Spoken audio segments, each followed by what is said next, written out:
How's it going, everyone? This is Precisely Podcast, a podcast about beer and video games.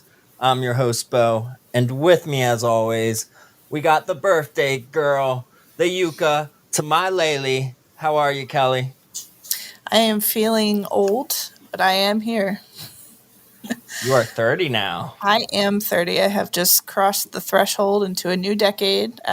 We are recording on Saturday, the 13th of February. So yesterday was my birthday. So today is my official first day of being 30, which is... How's it feel?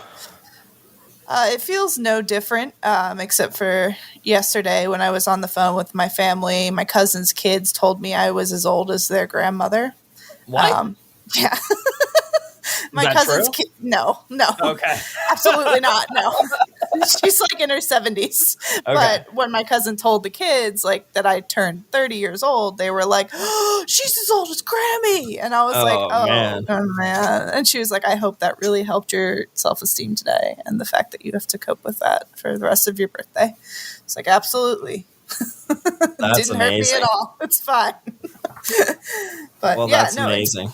It's been good. It was a really fun day yesterday. Got to talk to a lot of family and friends virtually and saw a couple of friends in person safely. And, you know, it sucks that we couldn't have a big get together to celebrate. But, well, with time, we'll There's get always there. next year. Yeah.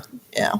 I saw you today and to drop off a present for you. And I picked up some beautiful cake. It was really good, right? Did you have it? I did not eat it yet. It's in my fridge, though. When you do, it is very good. It looks so good. So I can't wait. But beyond all that, let me introduce to you guys the Teenage Mutant Ninja Turtle herself, the thrifter of many toys, video games, and cool things, the barbecuing queen, Jerk Unit on Instagram. How are you, lady? Whoa, what's going on? Hey, I'm going to add that to my description. Please. I'm pretty sure it's like from your description. I'm pretty sure you're like barbecue life and thrift life. A little bit. Yeah. It's not copyrighted. You're free to go. Right.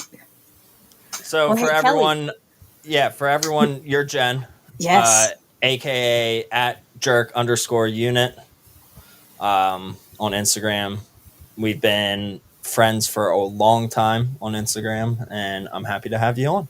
Yeah, I'm happy to be here. This is pretty awesome getting to talk to you guys. Yeah, it's nice. It's nice to have that vocal recognition, you know, right. And to be able to hear each other's voices instead of just typing to everyone, you know. Yeah, for sure. Yeah. It's rad. It's also rad because this is the first female besides myself that has been on this podcast, so I'm feeling the love today. It's Galentine's Day. It's Galentine's Day. Hey. We're celebrating. Nice. I'll take it. Yeah. Oh man, I totally forgot that it was Valentine's Day tomorrow. Yeah, well today, according to Leslie Knope, it's Galentine's Day, the day before Valentine's Day, when all the women, you know, go leave their significant others and go hang out with their gals. And they have a great day. And they're supposed to get breakfast, but, you know. Yeah. We're in the middle of a pandemic, so. I mean, that makes sense, too, because my wife left me. I mean, she didn't leave me, but she left me tonight to go hang out with my sister. And I was like, cool, have fun. Yeah. Like, she doesn't usually do that because it's always like a family thing. But my sister was like, if Bo's recording a podcast, you might as well just come over here and chill. It's like, all right, go do your thing. Yeah. That's cool. Yeah. Do you guys want to get into beer? I always do. Yeah. Oh, let's do it. So, Jen, you sent me a care package. FedEx Express mail came within 2 days. Damn. They made me sign for the package, but I wasn't home. Don't ever make people sign for a package again. I know. I don't even know how that happened. But, I mean, maybe I don't know. Maybe it's a check mark on a box. Yeah. Is this beer or something? I don't know. No, that was not disclosed. Yeah. Well, they're like, it needs to be a 21-year-old signature or above. And I'm like, well, oh, wow. It's not like I have kids in the house, but either way. Yeah. They left a note on my door, even though I left them a note before saying, hey, any packages FedEx leave on the porch, and they did not take that as a signature. So I went and picked it up the next day, opened it up that night, and got 6 amazing looking beers. And I just cracked open the first one, which is the biggest one. So I'm going to start today. It is called Kilt Lifter. And this is the biggest beer I've ever drank in a can. It is exactly 25 fluid ounces, which equals 1 pint and 9 ounces of liquid. And it's a 6% beer, and it's a Scottish style amber ale. And I'm glad it's Scottish because it's called Kilt Lifter, and it's by Four Peaks Brewing Company. And it's really good. It's like a traditional Scottish brown, red-ish ale. You know, like just like a good traditional lager. That sounds pretty good. So is it like the size of those cans of like the, what are they called? Like the Natty Daddies or whatever, like those Yes. giant ones you get at the gas station or whatever? You know what? Yes. Is that what it is? Okay. I was just trying to I think imagine so. how big it was. Which I never drink the Natty Daddies, but I was at the beer distributor earlier today and I saw the Natty Daddies and I was like, oh yeah, that can looks like this Kilt Lifter can. Yeah, because they have like the really shitty beers in those size cans, and then they have like the And this the is not a glass bottle shitty beer. ones. Yeah, no, I never. That's what I was about to say. I never see like local brewery, or like otherwise craft breweries making cans that big over here. So that's cool. Sounds Jen, fun. can you tell me a little bit about this beer? Why you like this beer? Why you sent it to me? Yeah, of course. So, Arizona is where I was born and raised. So, I have a little bit of a nostalgia for it. So, it's from Phoenix. They have a local brewing company. The mountains that are actually on that can are mountains that are actually there. That's what they took it from. But Oh, cool. the Scottish ale, my heritage, Scottish. So, Yes, you too. I mean, I had to go with it. So, Yeah. So we ended up going to the brewery itself, and they give you like little samples of each one. And as soon as I had that one hit my palate, it was over. So Yeah. it's so good. It's smooth. It's not harsh. It's just great beer. It's really good. This What is do a you think beer of it? this is a beer that deserves to be in this size of can in a good way. Yes. Like it's a beer that you can just stay drinking and be like, you know, I would be going up to the fridge right now to grabbing another beer, but I still have my beer, and this is amazing. I can stay on the couch a little bit longer, or I can stay out back a little bit longer. The only thing about it, though, is being so big is It gets it's warm staying near cold then. Yeah. for the duration of your drinking. Well, Of it's a course. good thing I record this podcast in an igloo, and I also drink very fast. So I just we're pictured you in one. You know what? We kind of are. I mean, there's enough snow outside right now for us. it's so frozen outside.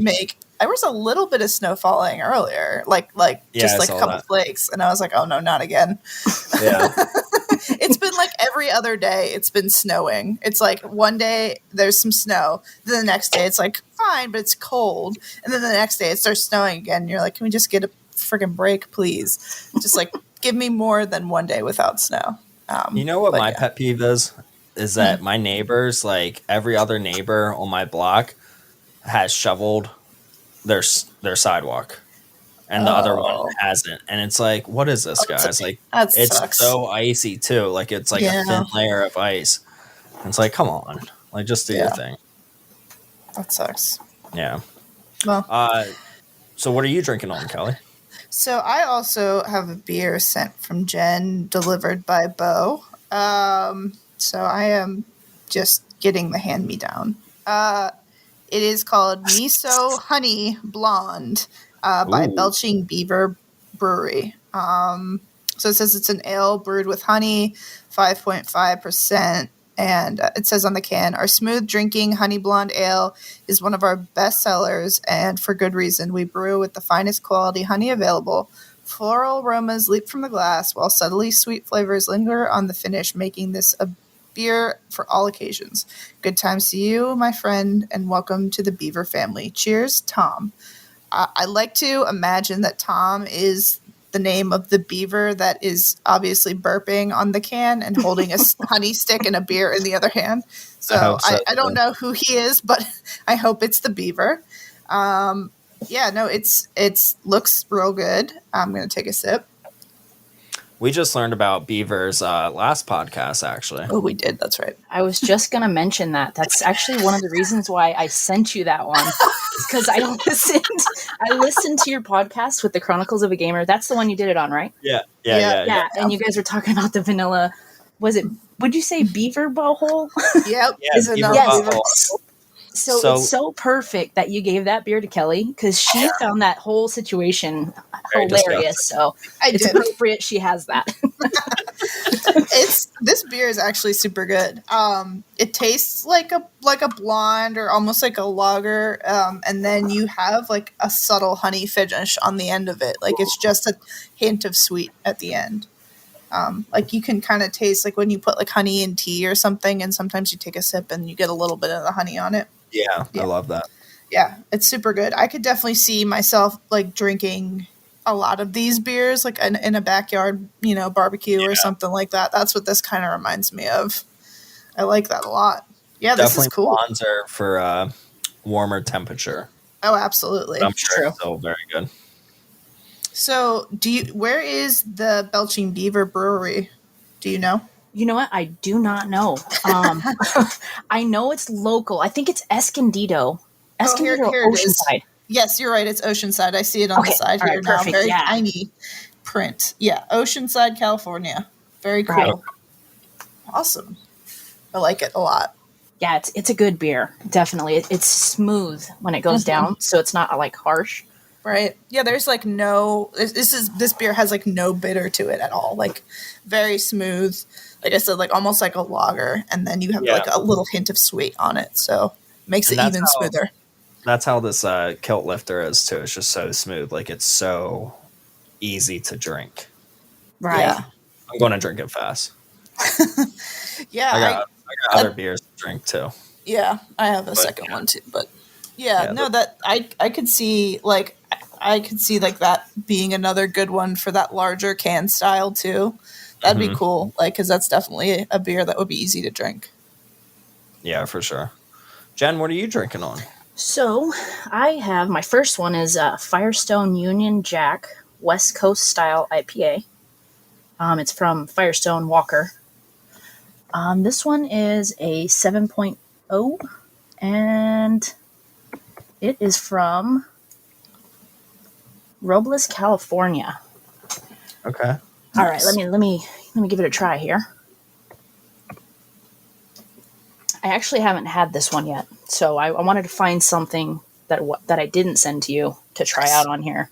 Nice. This one's a little bit harsher of an IPA. Kind of hits you. Okay.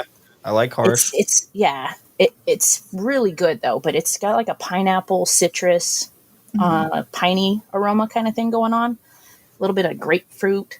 It's a nice drink. Very good on the tongue. I like it. It's good. Nice.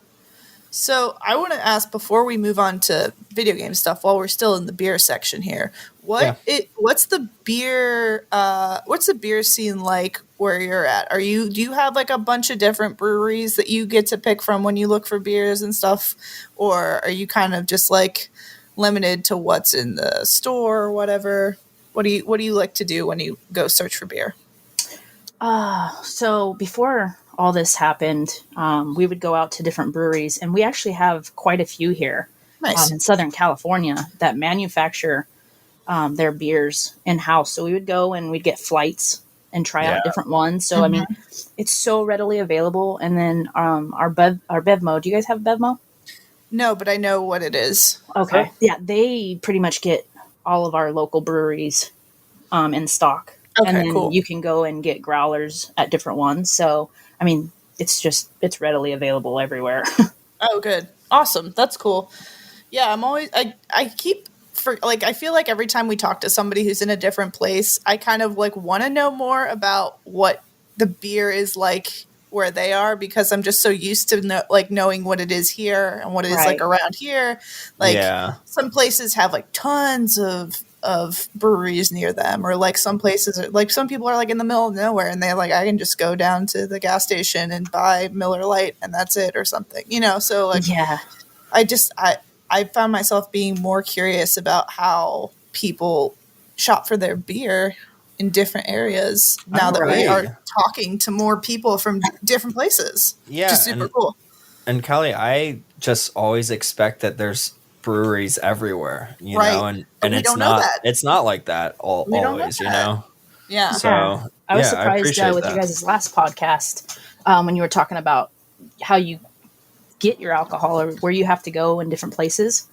Mm-hmm. Yeah. So I thought that was unique and different because that's not how it is for me. So I get completely what you guys are talking about. Yeah, that's another thing. Like I always forget that Pennsylvania has some weird rules and people aren't used to that. So I am just used to it. Like I said last time, like things have changed, but I'm used to always going to 2 different places depending on if I want liquor or beer. And other people are like, well, I just go to one stop and I can get my beer, my liquor, and my groceries or whatever. Like I can do everything in one. Where in Pennsylvania, they're like, stock up on your gas because you're going to be out all afternoon running errands. Yeah, pretty much. Yeah. Yeah. But yeah, no, that's cool. I have, I don't know if I've been inside of a BevMo, but I have family in Southern California, so I know about BevMo. What is a BevMo? Is it just a beer distributor? It's kind of like a it's everything under one. So the closest thing I can think to that out here is like if you've been to like Delaware or Maryland and they have a Total Wine. Okay. That kind of thing. Gotcha. So liquor and beer store. Mm-hmm. Yeah. Okay. Yeah. Cool. Awesome. So I sent you a care package as well of beer, but I did not do express mail. And I thought it would come within 3 days, and it's definitely going to be like 5 or 6. Oh. But yeah, you'll have to let us know what you think of all those beers. And I think I threw in a cider as well. I think there's like seven things to dine on and maybe a little Lego set or 2. Man, you totally one-upped me. Dude, I don't know. This beer is pretty good. We might have to. Yeah, this beer is banging, and I can't wait to try some other ones. Yeah, we might have to. We might have to talk a little more. So yeah, I mean, to talk about that, like we sort of did something illegal by sending beer across the country, but at the same time, so many people do it. Like thousands of people do it a day. I'm sure. Yeah, they have to. They really do. But so the one way to get around it is that you're gifting it to someone. You're not making any money, so you're not having to pay taxes or fees by sending something across borders that should be taxed, Right. I'm gifting this to you. So that's sort of like a loophole behind it. If I guess like a beer can would explode and they're like, why the fuck did you send this? It's like, well, I was gifting it to my friend, Right. Well, we could just say that I pulled up to your house and we hung out for a little bit and I gave you a few beers. It was a long drive. Right. But we made it. But if the postman is coming with like a cop and they're like, why did you send beer? Which I don't think would ever happen. I feel like they have more pressing matters on their hands right now. I feel like they do too, but I don't know. I don't know. Like, I don't know what would happen. Like, I don't know. Hopefully it's just water under the bridge, but at the same time, it's also like frowned upon. But I know so many people do it, and there's so many beer trades happening all the time, and it's a great thing to trade because you don't get all the different beers, right? Especially like the microbreweries that can only get out to their local areas. Like what I've sent you, Jen, are our 2 favorite breweries, Kelly's and mine, that are local, Trogs and Evergreen. There's a couple from them that we always talk about. And then there's, I I sent you a cider from, what's that Hocus Pocus place called? Grand Illusion. Grand Illusion, yeah. Oh, that sounds cool. Yeah, Yeah. it's like a blue lavender cider. So it's all local stuff that you would never get until you came to central Pennsylvania. You know, like they I've don't. never even heard of those. Yeah, so they don't distribute anywhere besides right around here. So it's great to do trades like that. You know, like I'm excited for you to try them. I'm excited to do more trades with you. I'm excited to do more trades with other people. Like it. I know you spent what, like $29 on shipping. Yeah. Yeah, which is expensive. Based Don't on do weight, that next but time. I mean, you know, FedEx and UPS, they're up there in price. Yeah, So, but it's because you also did 2-day. Yeah. But if you just did regular, I know, and I appreciate that. But like if you just did ground, like my ground price was like under $15. Oh, that's perfect. Yeah, right. Yeah, like, next time for sure.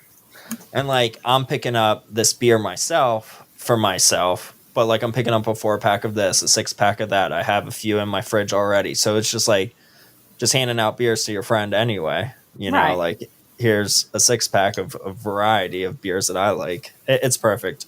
I recommend doing it with your friends, guys. Whoever's listening, find a beer buddy that you like talking about beer and send it FedEx. Probably not USPS. Yeah. Just because they have thinner boxes. If you're doing like a flat rate priority or something, don't do that. Like you sent a box within a box, which was awesome, and then all this bubble wrap and stuff. Yeah, I think it's cool, and I think now we didn't have a lot of options to get beer, and now like we have those things like Tavor and stuff that are also opening up a lot of things to us as well, which is super cool that we can get like all these different beers from different places sent to us. So I think it's pretty cool that we're getting, like, we're not just having to stick around with like the stuff that's by us anymore. Like we have options, which is spreading our craft beer wings. Yes, I agree with that. So what have you guys been up to? Picked up anything recently? Played any games recently? Kelly, you want to start? Sure. I actually have a couple of things I got. So I'll start off by the one I got today. Bo said he stopped over and gave me a birthday gift, which he did. And he gave me a complete copy of We Love Katamari for PlayStation 2. When we were recording our little Katamari happy hour, which we'll talk about, I realized I was looking through all my games. I was like, wait a minute, I totally thought I had this game, and I did not have this game. And so Bo was kind enough to gift it to me. That's my favorite one, too. I was like, you need to own a copy of this. Yeah, like I've definitely played this game. I just thought I owned it, and I didn't realize that I did not own it. So it's a really fun game, and I'm glad that I have it now. And I think I want to do a playthrough of them, so I'll do this one next after I beat Katamari Damacy again. So that is, I'm excited for that. So that's my first pickup. Hell yeah. My second pickup is also kind of podcast related. So I've been doing thrifting every Wednesday. I source for my shop, and I also kind of find some cool stuff sometimes. And this time I actually found something for myself. I went to Goodwill, and there was a copy of Jumpstart Typing, and on our on our edutainment episode, we talked about this game, and I was saying like, oh, this was one of my favorite games growing up. Like I had all these fond memories of it, and I wish I could play it again, but like, you know, I wasn't going to buy it on Amazon for like $20 or whatever. Like there was no emulation of it out there that I could find. And then I found this disc at Goodwill for like $1, and I was like, if this works, this is going to be great, because then I can just pop this in and play it whenever I want. But yeah, it's just it's a really nice disc, and then it's in the case with the little artwork and stuff. But you know, I haven't tried it yet. It says that it's for Windows 98, ME 2000, or XP. So we'll see if that works. I hope it does. I don't think it will. I don't know. Maybe I'll have to tweak some stuff, but we'll figure it out. I hope. You have a Scott, so you should be all right. I should be fine. I have an in-house IT guy. But Yeah. So if not, it was only, $1 and I can just display it or something. It's fine. But no, it's really cool that I found that after talking about that a couple weeks ago. So that was cool. Oh, yeah. And then the other thing that I picked up was yesterday. My birthday gift to myself was the Super Mario 3D World and Bowser's Fury on the Switch that came out. And then it had the 2 amiibo with it, the Cat Mario and the Cat Peach. So I picked those up, and I was one of the people who had played this game on the Wii U when it first came out. I actually remember when, I don't remember what year it was, but when this game first came out, I was living at home with my parents after college, and my friend had gotten a job down in Maryland, and he was living in an apartment, and he had a Wii U. And so he had me come down for a weekend. We hit up some breweries. We had fun. And I remember him being like, oh, check this game out. I think you'd like it. Because I think either the Wii U was like pretty recently released or something, because I hadn't played one before. And I remember playing this game and like playing it all night at his house. And I either got to like World 7 or World 8. I didn't beat the game, but I got like super close in like one weekend. And it was super fun. I loved it so much. I did beat it on my Wii U when I got it, but I really love this world. The 3D aspect is super cool. So well done. Yeah, this was a really well done game. And then it kind of was like that and Captain Toad kind of were hand in hand, and I love Captain Toad as well. So those two games kind of mesh nicely, and Captain Toad does appear in this game, so that's cool. But I like that you can like look the camera around. You've got this 3D aspect. It's not just like a flat, side-scrolling platformer kind of feel. And you can move around and do cool stuff. I have not done the Bowser's Fury part yet. I'm just beating the Super Mario, which I was doing yesterday and today. I've been playing. So I think I'm on World 3 now. I got a nap in this afternoon, so I kind of paused for a little bit there. But it's cool. And I think I just got to the point where it tells you about using the amiibo, so I didn't bring them with me downstairs when I was on the couch. So I have to use the amiibo too, but it looks pretty fun. And it says you can do it online too, which I didn't know. So I want to see if I can link up with somebody online and try the co-op. That way. Yeah, you can do co-op online. That's really cool. Yeah, it's either couch co-op or online. So yeah, I want to cool see that how they that did works too. Yeah, it looks super cool. But yeah, so that's what I picked up, what I've been playing, and then the only other thing I've really been playing is just continuing on my Call of Duty rampage. But yeah, no, that's pretty good too. They came out with a new map for the zombies, which has been really interesting. And it looks like I think somebody leaked something out of source code where there is a new map coming as well, or a new game mode, which it all is going to be really interesting, I think, and I can't wait for them to get that out. But I've been having fun with it. I think it's a double XP weekend this weekend, so after this I'm going to play some, and I think I'm like a level away from my second prestige, and nice. It's been a good time to just play with friends online. That Call of Duty life. Yep, that's how I relax in the evening. Sometimes. That's how I have panic attacks. I say relax sometimes, because a lot of the times it's very frustrating. But when will my heart stop racing? It's not necessarily that. I just kind of get frustrated because there are people who obviously are cheating. Like, very obviously, you can. Like, I'm not a professional at this game by any means, but like, can you cheat? Absolutely. On the Xbox and PS4? Absolutely. Or you're playing with PC people too, yes, right? Yes, all three. It's cross-platform. So there are people obviously cheating, and that's frustrating. Yeah. So that can be like usually I don't get people that do that. I don't get cheating, but I don't let games get to me like that. Like, I know a lot of people can get real frustrated over a multiplayer game and just like throw a controller or completely lose it or like throws their whole night off. And I'm like, it's a game. Like, we move on. Yeah, I don't know how people do that. Mad for 5 minutes and I move on. You know, I get it.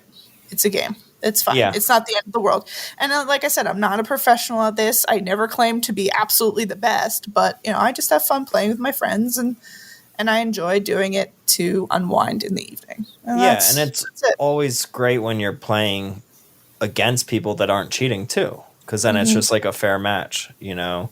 Yeah. And like there are games that especially I think in the last couple days, I've had a lot of matches that we lost, but it was like a super close game. So you end up feeling satisfied with the game anyway, even though you lost by like 2 points. It was a super close game. So you were like, oh, that's okay. Like, I feel like we did our best, like, obviously, and we still lost. It's fine. Yeah, I can't get mad at that. So. Oh, cool. Yeah. Jen, how about you? So, like Kelly, I also picked up the Super Mario 3D World with the Bowser Fury. So, hey, if you want to link up, we can play. And let's try that out for sure. We switch friends? I'll have to check. I don't know. We'll have to check. After sure. podcast, we'll link up on that. Yeah, let's do it. That'd be awesome. I used to play with my brother-in-law a lot, and we would, when the Wii first came out, you had to get that little dongle. It was like a Wi-Fi dongle to be able to play with each other. So, I like the online play. It's pretty cool. Yeah. But I also picked up, which I said I wasn't going to actively look for, but I think like most collectors, when you tell yourself something, like I'm not going to do that, I think you talk yourself into it more than not. That's true. That's true. And that's a terrible thing sometimes. I ended up picking up the Nintendo Switch, the Mario Red and Blue. Oh, did you? Nice. Yes. Yeah, I had to have it. I didn't have to have it, but I had to. So I picked that up. I'm going to take my old Switch and I'm just going to put everything onto this one. And then I'll sell that one off to kind of recoup some of the money I spent on this one.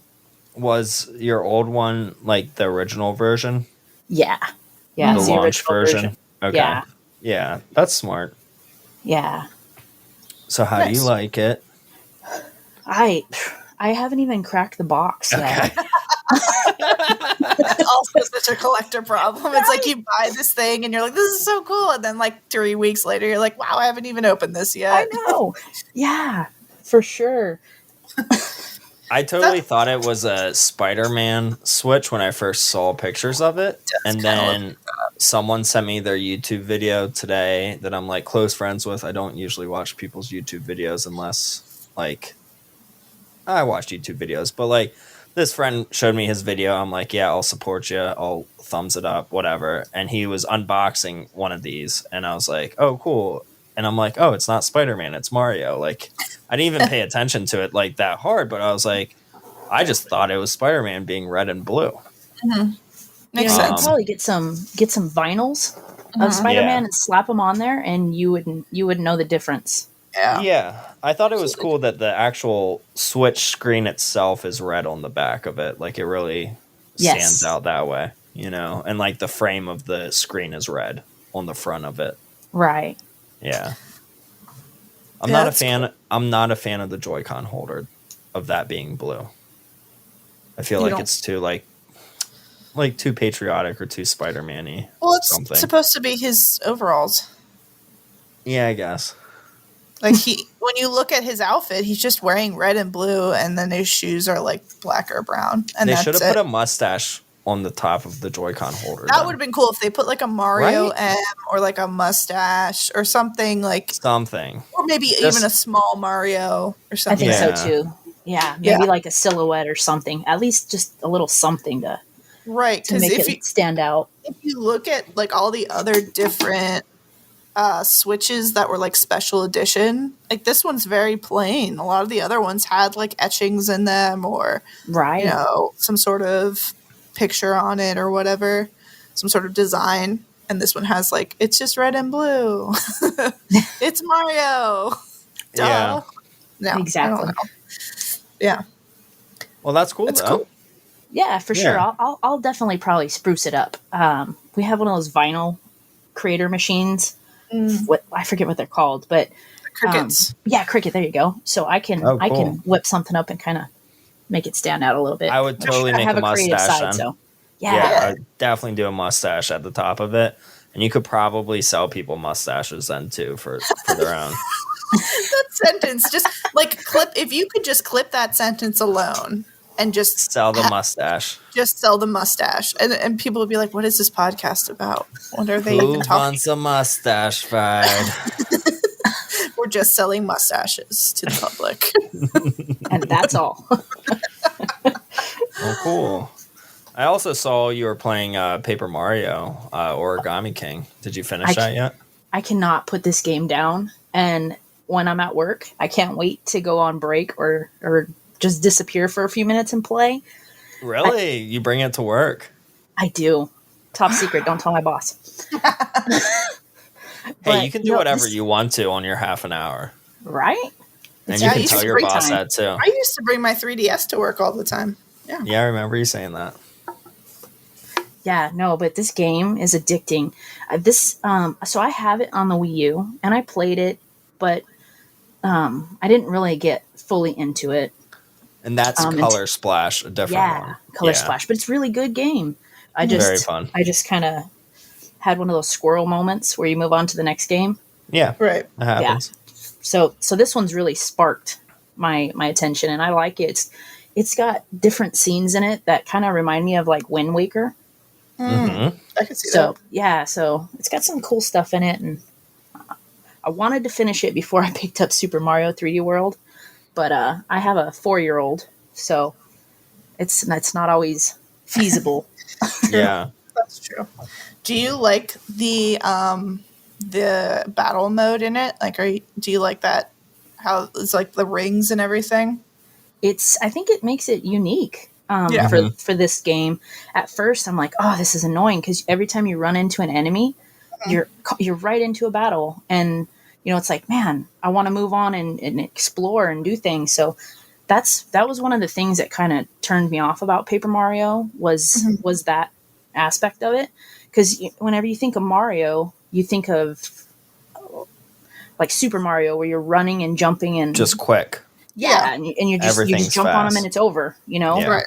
So this isn't like that. You have to be more involved in it, and so the battles are. At first, I was like, "Oh, this sucks," but now I'm like, "Okay." Once you get to the bosses, it's unique. Once you learn how to use like the other characters to help you take out the boss and stuff like that, but yeah, I find the boss mechanics almost a little bit easier than some of the enemies, where it's like the enemies, you only have like 1 to 3 moves, or like the 2 or 3 moves, I guess, sort of stump me more. Yeah. Where you have to like make it perfect so that you do like a perfect jump and whatnot. And if you don't, like, something can just stump you where it's so easy that you're like, I didn't see that. Or it's very difficult and you're like, God, I didn't see that. So like near like halfway through the game when I played it, I was just giving the toads 100 coins every time to be like, do the first step for me and let me figure out the rest. Yeah, that's what I do with the bosses. Yeah, I just want it. Well, and with the bosses too, it tells you the direction that you're going. It maps it out then once you like give them 100 coins, which is really nice too, because it's like, all right, I'm going left here, then I go down 1 block, then I go right. Like, it just helps with maneuvering it. So I'm happy that Nintendo incorporated that like handicap. Yeah, I played that game, like, I feel like I played it and I liked it, but I think when you said that it wasn't instantaneous, you have to like do this intricate battle every time you get an enemy, that's where it kind of started losing me, because I'm an instant gratification person, which is why I like platformers. Like, you just jump on the enemy and you're done. And I don't do a lot of RPGs because I don't want to. I hate running into. Like, I remember being a kid and playing Pokemon Red as like my first video game and loving it, but I would just like run through the grass and then just be like, I already have this Pokemon, never mind, let's leave. I don't want to deal with this. Like, I just had no patience for wanting to do battles. Wow. Yeah. So that's valid. Yeah, for sure. But then I know also a lot of people like who do like RPGs and stuff like that are either there's really no middle ground with that battle mechanic. There are people like, oh, this is great, I love it, it's very unique, and there are people like, this is so stupid, I hate it, this is the worst battle mechanic ever. There's like no middle at all. People are one side or the other about it. Yeah, I didn't like it at first, but then it made more sense, and I was happy that they tried something. You know, I think Nintendo will hopefully learn from this one and be like, all right, let's step it a little bit backwards and go more like traditional RPG. Mm-hmm. But like, I don't know. Like, I feel like we all know how to play traditional RPG games, so it's nice to like use your brain a little bit more when it comes to video games. Yeah, I get that. So I appreciated it. Yeah. Yeah. Well, the games that I've been playing, I've been playing a lot more Yakuza Like a Dragon lately. I've been doing a bunch of like side quests in it, and this one in particular that I want to tell you guys about is I see this guy at various restrooms, and he's like, hey, I ran out of toilet paper again. I need toilet paper. And it's like, okay, where do I get toilet paper? I had to look this up because I knew it had to be like tissue paper. And in all the past previous Yakuza games, people were handing out tissue paper on like the sides of the streets for free. It's wild. Like, I don't understand. Like, were people crying? Like, why do we need so much tissue paper? It just takes up inventorying. So I'm like, where's the tissue paper in this game? Well, you have to do a side quest where you collect cans on the street while you're riding a bicycle with a cart. And you have to avoid other bums that are collecting cans as well and run into them at a high speed to get their cans. But either way, you trade in your cans for tissue paper to do this quest. And I had to do it 5 times. Every time you need more tissue paper for the guy because it's more explosive, I guess. And it goes into a lot of detail with it. And it was very satisfying helping this guy out. But luckily, because is this on? PS4, Yakuza Like a Dragon. Have you ever played a Yakuza game? No. Sounds... They're very fun. They're very Japanese. It's like Grand Theft Auto, but more like story mode-y, more quest-like stuff. But you can do a lot in it. And learn a lot about Japanese culture. All right. I'll check that out for sure. Yeah. And then my wife and I got really into playing some Wii light gun games, actually. So she doesn't really come into the kiosk room to play with me ever. She likes the other game room, like our main living room. And I have a Wii set up there, and I just recently got some Wii zapper pistol attachments from Coffee with Mr. Saturn on Instagram. And I looked up some Wii games where I had one that was House of the Dead 2 and 3. So she played that for the first time on the Wii, but she played it a couple times on the Dreamcast, but she just doesn't like standing and playing video games unless she's at an actual arcade, I guess. I don't know. I don't know her logic. Makes sense. I get it. We were able to shoot zombies on the couch in the main living room off of a big 60-inch TV, and it felt amazing. So after doing that and having so much fun with her playing that, I ordered House of the Dead Overkill for the Wii, which is like updated graphics. It's way more realistic characters and zombies. They're more defined and stuff, and it's way more like fast paced, I feel like, where it's just like constantly pa pa pa pa pa pa pa pa pa pa. And I learned that you can just like put your hand over the gun to reload instead of like shooting it off the screen and just like keep going and keep going. So much fun. Really enjoyed that. And besides that, I finished the Game Boy game Quest Arrest, which was a lot of fun. I talked about it on the last podcast. I might have talked about it a little bit with Marcus as well on that podcast as well. But it was a really good game. Really good Game Boy game. Had a great story, a great ending, and I'm excited to talk more about it with the developer on probably our next podcast after this one with you, Jen. Nice. Yeah. Cool. And Kelly, I will get you that game so you can play it as well. Sounds good. I will have to recommend you guys a couple more of the Wii light gun games that I've played. I was just going to say the same thing. Yeah. Yeah, please.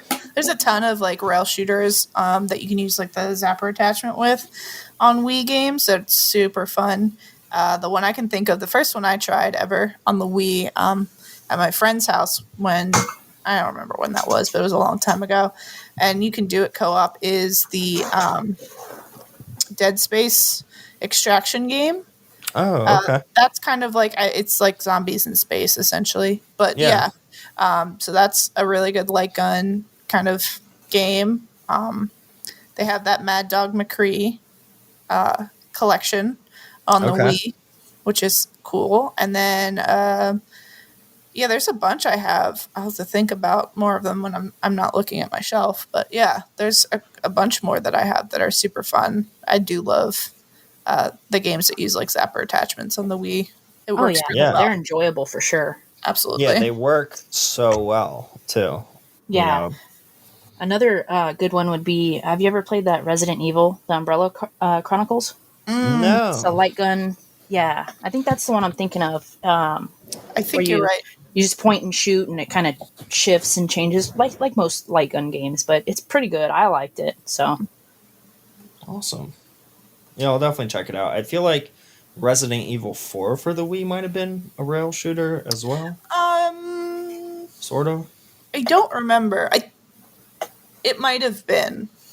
I think they did make it into. I know you used the nunchuck with it, so maybe you could use the zapper with it. I don't remember. So, Kelly, you got me a beer from Rusty Rail Brewing Company. It's called Birthday Suit. It's a birthday cake-inspired ale, and on the cover of it is a jacket, like a sports jacket with sprinkles on the lapels of the jacket and a candle as the head of this jacket. So it's just like a cake suit, and it's beautiful looking. And then the background is just like icing and sprinkles, and it's really pretty, and I can't wait to try it. It was just your birthday yesterday. It doesn't smell like anything. Oh. Ooh. You just fucked up my taste buds. Right? Yep. So it's like a chocolate cake with sprinkles. Yeah, so I was getting a mixer when I went to get groceries, and because usually what I do is I buy a mix of 6 of beers that I haven't had, and I keep them in my fridge specifically for podcasting. And because I was running out of new beers, I just went and got a mixer, and then I saw this sitting there, and it was a 4-pack, and I was like, well, it's my birthday, and this is here. And I also love like birthday cake flavored things. Like birthday cake ice cream is like one of my favorite flavor ice creams. And so I was like, I'll get that. Yeah, that's fine. And then I had one yesterday, and I was like, what the hell? This beer is super weird. It tastes like sprinkles, I thought. I thought it just tastes like the aftertaste is like you ate a bunch of sprinkles. It tastes like a chocolate donut with glaze and sprinkles on it. I mean, there's a beer like taste to it. It's just like the aftertaste is super sweet. I like it.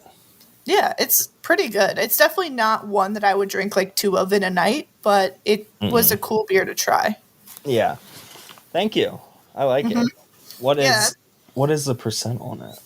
I think it's 7.5. Yeah, 7.5, yeah. Yeah. Ale with lactose, vanilla, and natural flavors. Yeah. I had one last night, and I was like, I've got to save one of these for you because you're going to love it. I appreciate it. So my second beer is actually out of that mixer that I got at the grocery store, and it's from Dew Claw Brewing Company, which is down in Baltimore, Maryland. Have you ever been to that brewery, Bo?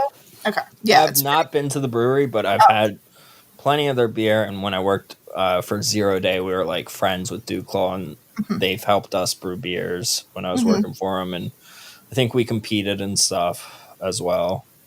But really good. Yeah, really good brewery. Pretty cool brewery. They're in the Anne Arundel's Mills Mall, which is interesting. But they have like, when I went there, we got a flight, and it's like a 15 beer flight. It's that's crazy. Like we had to eat, it's huge. my friend and I had to eat like 2 appetizers to make sure we could drive back to his apartment after we. Yeah, it was that's nuts. crazy. I've never seen them that big. Yeah, no, it was crazy. It was like literally every beer on their menu at the time. Like this was like 2015 when I was there, 2014. So it's been a while, but like it was a crazy large flight that we had. It was nuts. Anyway, this specific one I have not had yet, but I do like their beer, so I figured I'd like it. It's called Call Me Maurice, which, if you know The Joker by Steve Miller Band, that's why it's called this. It's a hop sour, and it has a guy riding a peach, like a cowboy riding a peach on the front, and he's in the space, I guess, because there's like a moon and some stars. It's a hop sour ale with peaches, apricots, and lactose, and it's a 7.1%. How is it? I am about to drink it. I like peaches. I do too, which is why I bought this.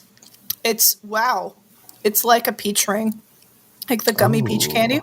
I love Oh, that. that's dangerous. Yes, actually, it's super dangerous because I love peach rings. It It says on the side of the can, it says, "The Peachatus of love in a glass. You'll really love our peaches, crafted in Maryland. Craft be cherished, rules be damned."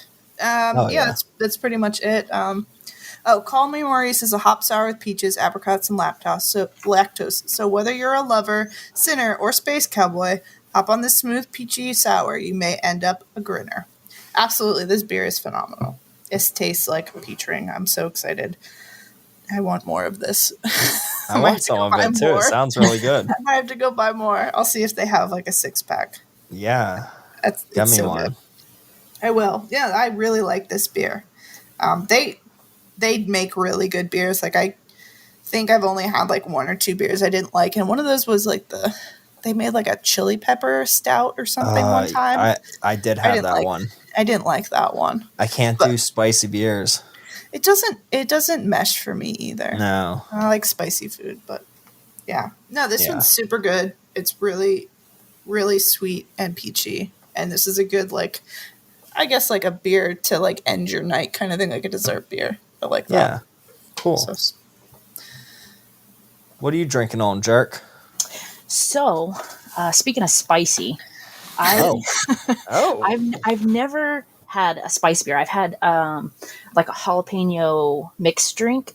I didn't like that one at all. It was super hot, obviously, hence the jalapeno. But I thought it kind of mild it down or something. But it just wasn't for me. So I picked up Arrogant Bastard Ale. Have you guys ever had that? Yeah. So that's from Stone, right? Yeah. So I picked that up today, not knowing it kind of has like a spiciness to it. I forgot about that. Yeah, I was just reading on it, and so this will be the first time I ever try it in a beer. So let's give it a go.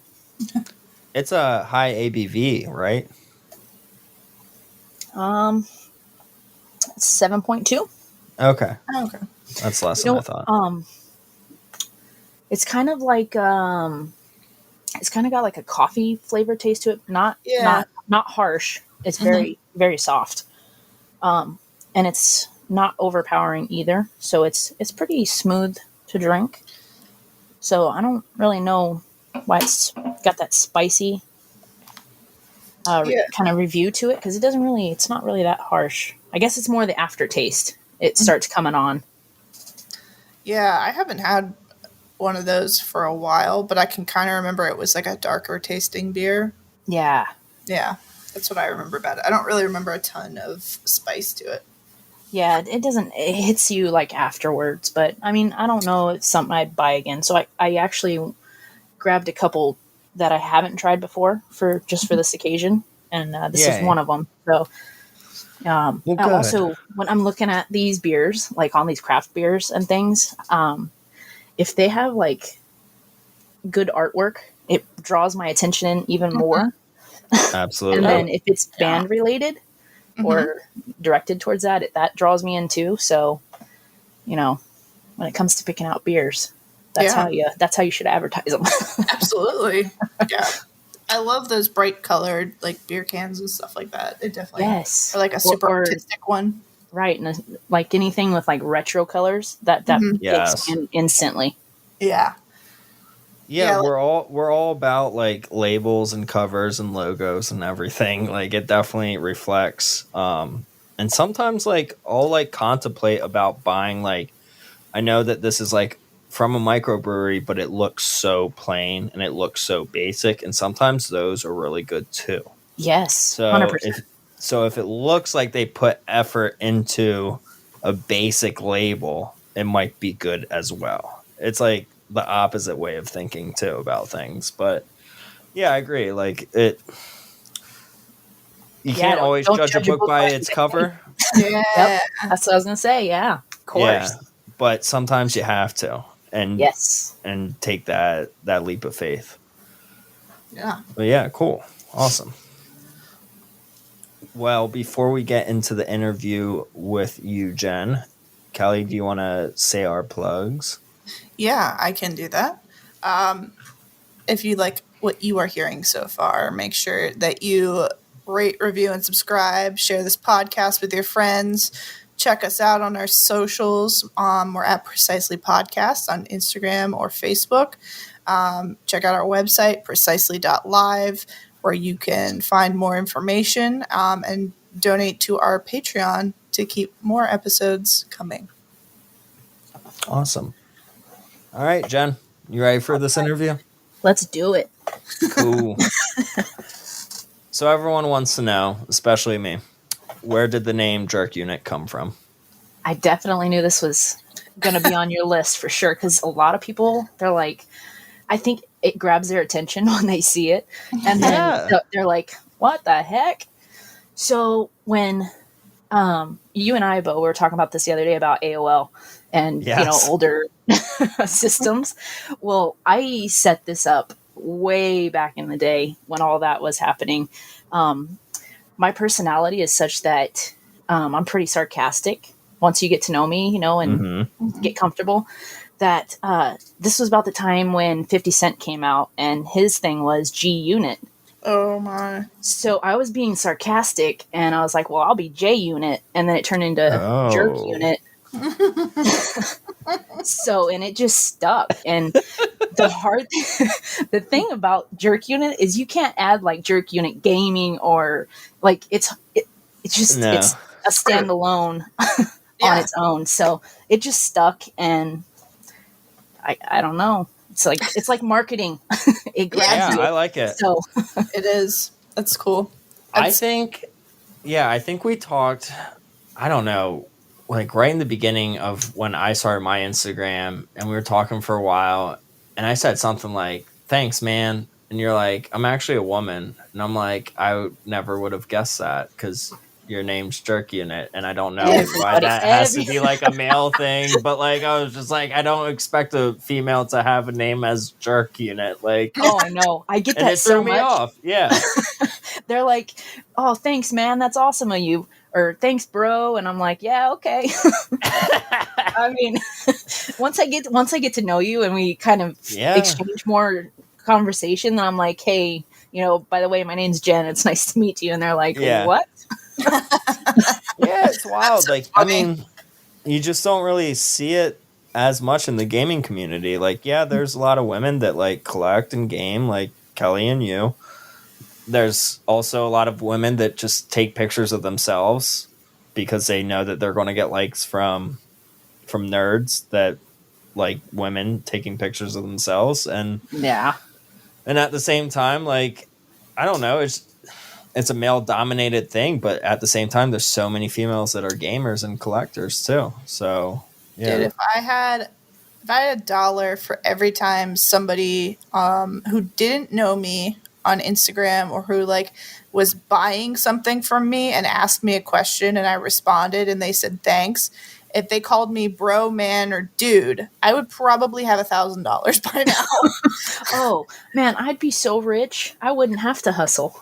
Yeah, and at this point, I'm too tired to every time correct them and be like, I'm actually a woman. I'm just like, I'll probably never talk to this person again. So I'm like, fuck it, whatever, that's fine. Yeah. Obviously, the name Kelly, it is primarily a female name, but it can be a male name too. So that's like difficult. But at the same time, like, I'm just like, I don't know, whatever. I'm not bothered by it. Like, because I know that most people in this community are male. So Yeah. I get the assumption, but I'm just like, man, I could just make so much money. I just like charge like a convenience fee every time somebody called me bro or man. Yeah, just start up like a bro coin. Bro where, coin. like, Oh, that's so smart. Dude, where we're going like to the moon. it's 5 cents, for every bro that's said. I know with this Patent community, pending. like this community says bro way too much.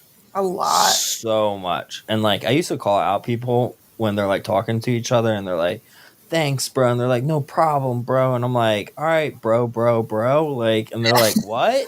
And I'm like, never mind. Like, you guys just said bro way too many times, but now I say it all the time. So, Well, it's like when you hang out with people and they say certain things, you just start saying it yourself. you just got to fit in. Yeah. Also, I think it's like a culture thing right now. Like, I know linguistics change a lot, and I think within the last like probably like 5 to 10 years, the word bro has just come to the forefront more. So I feel like people addressing with the word bro or adding bro into conversation is like super popular just linguistically with the generation. So that's also, I think, a big thing too, which is weird, but I don't know. Do girls say anything? Do they say, what's up, gal? No. Not really. What's up, chica? Okay. Well, sometimes like some of my close friends will be like, "Yo, what up, boo?" Or like, "What up, bitch?" or something like that. Yeah, like, I like what up, bitch. Those are the two popular ones, yeah. You gotta be like really close to them though to be what or up, like, bitch? Yeah, or like, yeah, exactly. I'm like, we're close, but we're not that close. Yeah. Or like they'll be like, "Yo, what up, girl?" Like real drag, But I mean, like, I also, hey, lady. hey, lady. When I get on Xbox and play with my friends who I know in real life and who like know me and we're friends and we're in a squad of like 4 or 5 of us and I play with all guys, they'll be like, all right, boys, let's go. And I'll be like, okay. So it's just like, I guess I just like don't really care anymore about what I'm being referred to as because I've been referred to so many different things. Yeah. I'm with you. It's just not worth auto-correcting every time, you know what I mean? It's worth my time right now, yeah. And like I said, especially with people who are like probably buying something from me on like eBay or whatever, and they're like, hey, thanks, man. I'm like, I don't have the energy. I'm never going to talk to you again. Like, I don't need to go through this. It's fine. I don't really care. Yeah. So, yeah, no, it's cool. It's fine. Call me whatever. Well, I like the reason why you chose Jerk Unit, that it came from J Unit, which then came from G Unit. I do. Yeah, it just transformed. Yeah, it's good. We should just call this podcast Jerk Unit. Yeah. I'm gonna have you type that title out. Yeah. I don't know. I don't think I did it. Jerk Unit. I didn't think I did that any justice, but it was my best shot. It was better than my version. So okay. Yeah. That's all I got. Hey, it was good. I'll rock with that one. All right. So, what's your earliest memory of gaming? My earliest memory of gaming would be, it's probably like everybody else's, but I remember sitting on the kitchen table, not in a chair, on the kitchen table itself. And we used to have a TV in there with we had the NES at the time, playing Super Mario and while they're cooking dinner. Like, that just rings so true to me. And I think I posted a picture of that. I actually had one of those trucker hats on. It's on my feed.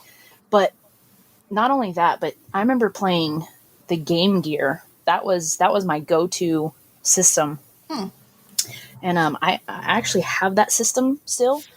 But it's actually got such terrible battery corrosion because it was tucked away for so long. It was a bum deal. So hopefully I can get that cleaned up. But I have a newer one. So nice. That's not one that I hear a lot of people like getting super nostalgic about. Like I know people played it and stuff, but Right. I don't feel like a lot of people hold like their fondest memories in the Game Gear. Yeah, That's it's totally, it's one of my top tiers. That's one of the systems that I've actually actively been looking for a complete collection for. nice. Oh God, good luck Yeah, with that. I know. Yeah. I mean, there's so many games, but then it turned around to I'm not going to play all these, so why would I do that? All right. So I've sold off the ones that I'm not going to play, and that's kind of how my collection is. Also, Yeah. it got out of control, and then it was like, well, I'm not going to play these, so why keep them? Do they have like a EverDrive for the Game Gear? Is that a thing? An EverDrive. I don't know if they do or don't. I've never even looked That'd for be one. interesting to I feel like they do. I would think they would have to. It feels like a system that would definitely have one. But Yeah. I don't really see many people collecting Game Gear specifically or talking about Game Gear a lot. It's not a bad system. It just it didn't get like a lot of attention. No, not at and all. like graphic wise, it's the Mega Drive essentially in portable mode. So Yeah. it's like the Nintendo, Right. Mhm. Well, but I it's had somebody. backlit screen. Yeah, I had somebody mod mine. So it's got a clear screen on it. Like there's no backlit. I mean, it's a bright LCD screen, so Right. it just shows up nice. much nicer, That's Oh yeah. much I like more enjoyable. Yeah. Did you get like some sort of mod for the battery too? Like an ability to either like, I don't know, like have a different kind of charger or something? Because No, but the same person who modded it, which I can't remember right now who that was, but they actually went and did battery packs, so you could plug it in and charge it and stuff like that. But nope, I'm still riding with batteries, Oh man. oh man, and that's rough, yeah, Yeah, you're keeping Energizer in business. right? Well, there for a while, I was keeping Toys R Us in business, but Yeah. they tanked. You weren't doing a good enough job. Yeah. I know. Should have bought more You weren't- batteries. You weren't playing the Game Gear enough. And that's why Toys R Us went under. It's your home. Off topic, what's your favorite Game Gear game? Oh man. Like what made you want to collect for Game Gear? Well, so I think at the time, whenever I was playing as a younger kid, it was Sonic. Yeah. It was Sonic on the go instead of. I don't even know if Sega was out at that time, but Sonic was on the Game Gear. So I think that is my Sonic 2, yeah. Yeah, that's actually what kicked it all off in that, and it was a trickle down effect from there. I learned the other day that the Genesis came out and then Sonic came out like a year or two later. Oh, really? After the Genesis came out, and then they like relaunched the Genesis with all the pack and plays with Sonic too. Yeah. Interesting. I And don't Sonic remember that. 1. Yeah. I was too young. I actually have the boxed Sonic, the Sega Genesis with the Sonic the Hedgehog game. Mm-hmm. I when I was younger, they sent me birthday money. My grandma did, and my mom thought it would be funny to go to the bank and get the $100 cash for me, but she brought me nothing but ones. So I had $100 in ones. And Oh, great. we went to this I think it was a pawn store or like a thrifting store, and I actually spent all those ones to buy this Sega Genesis. So Nice. yeah. Amazing. That's a good early memory. I'm sure they were like at like the store. They were like, "What is this child doing? Is she working at the all strip these club? ones. Yeah, She's right. not old enough. Does she just look younger? Is she an adult? Like, Right? Thanks, Mom. sideways looks for sure. I'm sure. Exactly. So, how did you get into collecting video games? Well, when I was younger, isn't that how they all start? Just playing games, and then you hit your teen years, and I think for me, I kind of walked away from it and started doing other things. Yeah. And then probably like 12 years ago, something like that, I went to a swap meet. Oh. And when I was at the swap meet, I saw a NES from one of it's like a reseller booth. But at the time, they had better prices than I think I got it for like $40 in a game. So that kicked it off. So that revamped me wanting to play all these games and find all my childhood games that I played. And then one system turned into everything minus a Dreamcast. Oh, wow. You still don't have a Dreamcast? Nope, don't have one. And I've never played one either. Yeah. God damn. They're fun, but like my Dreamcast collection is literally, I think maybe now it's 4 games. So I get it. It's just one of those systems that I never played as a kid, so I don't have a need to collect for it. I just find stuff that's cool for it and I'll play it. But yeah, I never had that one. It's a good system. You should buy one. You can burn all the ROMs onto a CD. Yeah, I see a lot of people selling like their systems, and then they have a bunch of discs, but they're not. Yeah, plain ones with just writing on them and stuff. Yeah. Or what do you have? You have the little memory card in it, right? Yeah, I mean it's an expensive mod, but it's worth it compared to like buying a game that's worth $200 or doing the mod for $200. Oh yeah. Yeah, totally worth it. Just have an SD card full of the games. That's smart. Yeah. Get a Dreamcast. They're fun. Get Dynamite Cop. Yes. Ooh. Yes. Dynamite Cop. Get Dynamite Cop. It's great. Do you have a Sega Saturn? Well, yes. And you played, what is Dynamite Cop from? It's Kelly? On the Dreamcast. Yes, I know, but where did it originate from? From Bruce Willis's movie. Die Hard. Die Hard. Really? Do you have Die Hard for Sega Saturn? No, do not. Okay, it's a great beat 'em up. But yeah, Dynamite Cop was a sequel to Die Hard, but they didn't get the rights for Die Hard, so they made Dynamite Cop instead. It's just ridiculous. You end up fighting an octopus at the end. Yeah, it's good. It's definitely worth it. And you have like baguettes as like the bread that you're like hitting people with and stuff, and pepper shakers and rocket launchers and knives. It's just a little bit of everything. It's just everything. Anything you could possibly think about beating up someone with back in the 90s, you can do it now. Perfect. Yeah. Yes. You get some pretty out there games. That's for sure. I mean, you had the toilet paper throwing. Yes, Yakuza. Yeah. Yeah. I like weird games, but yeah, Dynamite Cop is just an all-around good game. Yeah, it's not that weird.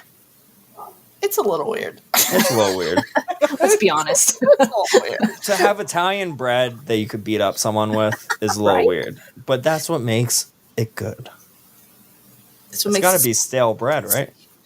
I would assume it's been sitting out for a little bit, or it's not going to do any damage, because if you think of a freshly baked loaf, it's quite soft with a little bit of a harder exterior, but not hard enough to do any damage. It's turned into petrified wood. Exactly. You need like a 3-day-old loaf. It doesn't have mold on it yet, but it's definitely hard. But if you were to like slice it, the interior would still be kind of soft. You know? So it'd be good for it'd be a nice toast, and definitely a deadly weapon. But I don't know.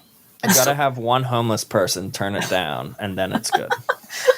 Okay, but if you had the bread and you were in the game and you beat an enemy with it, and like it's a video game, so there's obviously like blood spatter and stuff. So I'm assuming the blood gets onto the baguette. Would you still eat a piece of the baguette? Not like soaked in blood, like I'm not talking, but like if the other end or something. If you got hungry and you were like running along, would you still eat? If I beat someone up with a baguette, right? And they were attacking me first, so like I had the okay in my head to beat them up.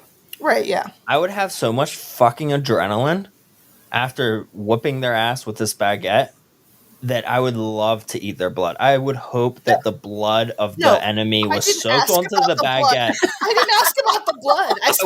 I would eat that bread like Jesus's communion.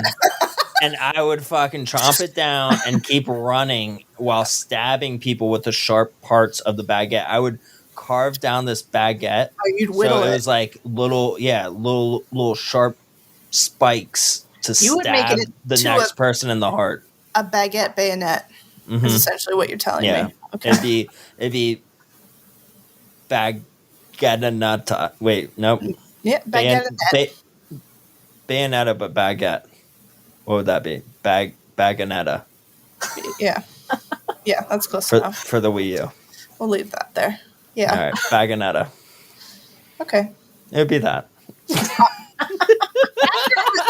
After it was all over, I'd probably take a victory bite out of the other end. Oh, yeah, I'd be all about it. I would not eat the rest of it. I would not chomp it down as you said you would. I would shove it down the enemy's throat after I take a bite of it. I'd be like, motherfucker.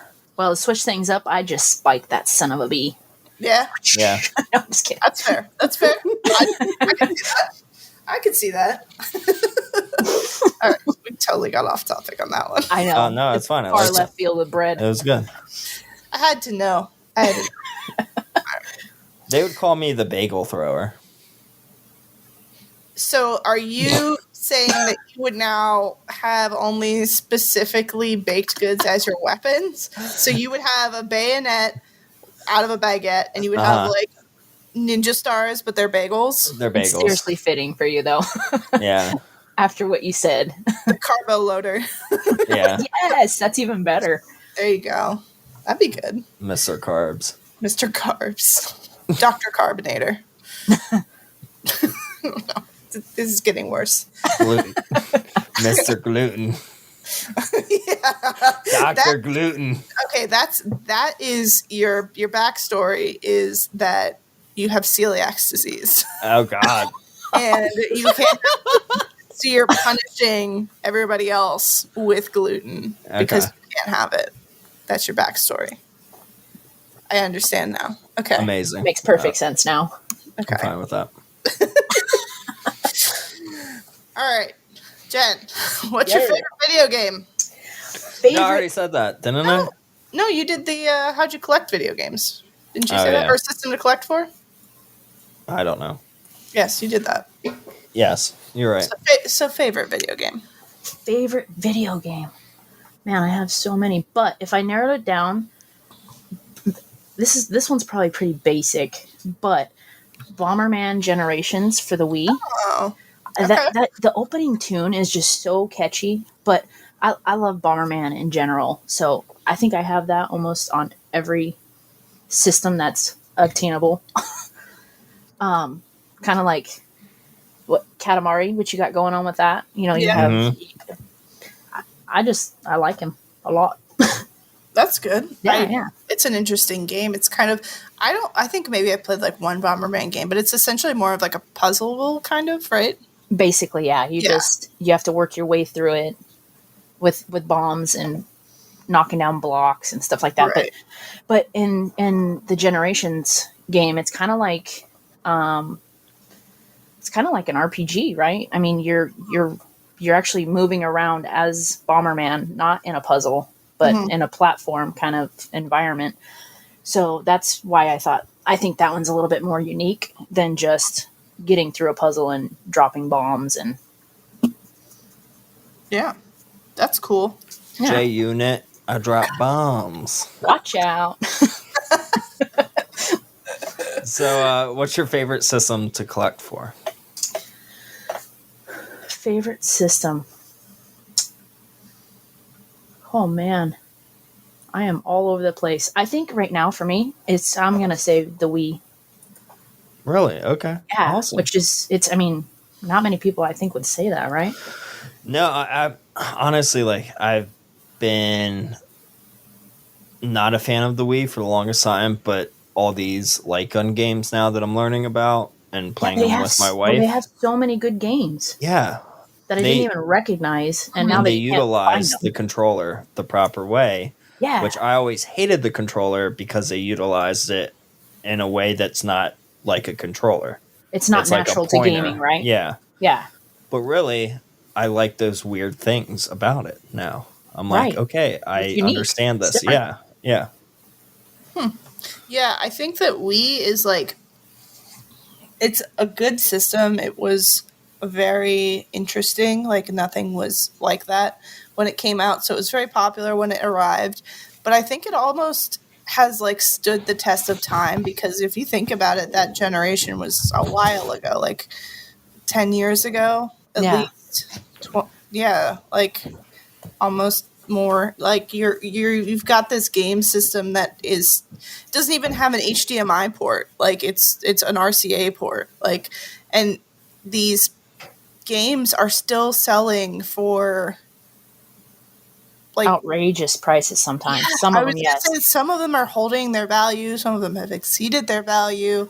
It's crazy. And like, I don't think people are like, I'm going for the full Wii set or anything. But then there are people out there who are like buying a lot of Wii games because these games are good. Well, the catalog is so huge. And so much, not only can you play the Wii games, but you can play GameCube. And it's got the ports for the controller on certain models of the Wii. Yeah. But like the Wii U, you can't do any of that stuff. So I think that's kind of unique to that system as well. So yeah, I think that definitely, like, a lot of people who can't afford a GameCube right now or whatever, or like don't have space for a GameCube, they can just have one system and have both on it, and that's pretty cool.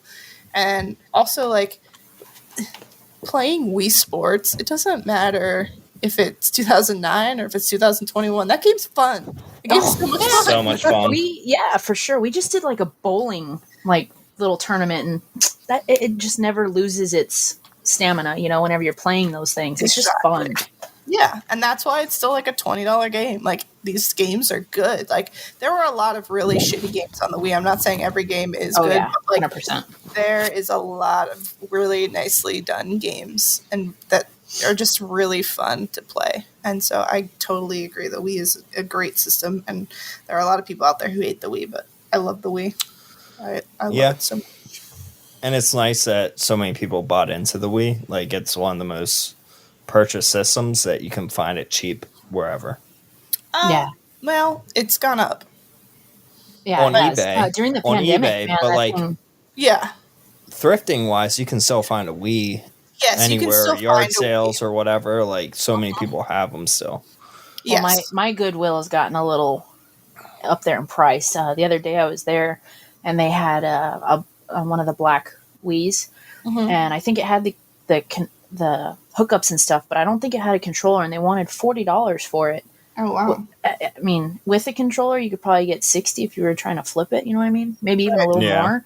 But, I mean, at a Goodwill, I left it for sure, but it's just... Yeah, I agree. That's a little much, but they are pretty easy to find. I feel like you can find... anybody is selling, like, a lot of Wii stuff. You can get like a pretty decent lot for like $100, and if you want to, you can flip some stuff and keep some stuff and still be good. Like, there's a ton of stuff out there. Definitely. So, all right, what else do you collect besides video games? I collect oh man, where do I start? From the top. It's terrible. No, I'm just kidding. So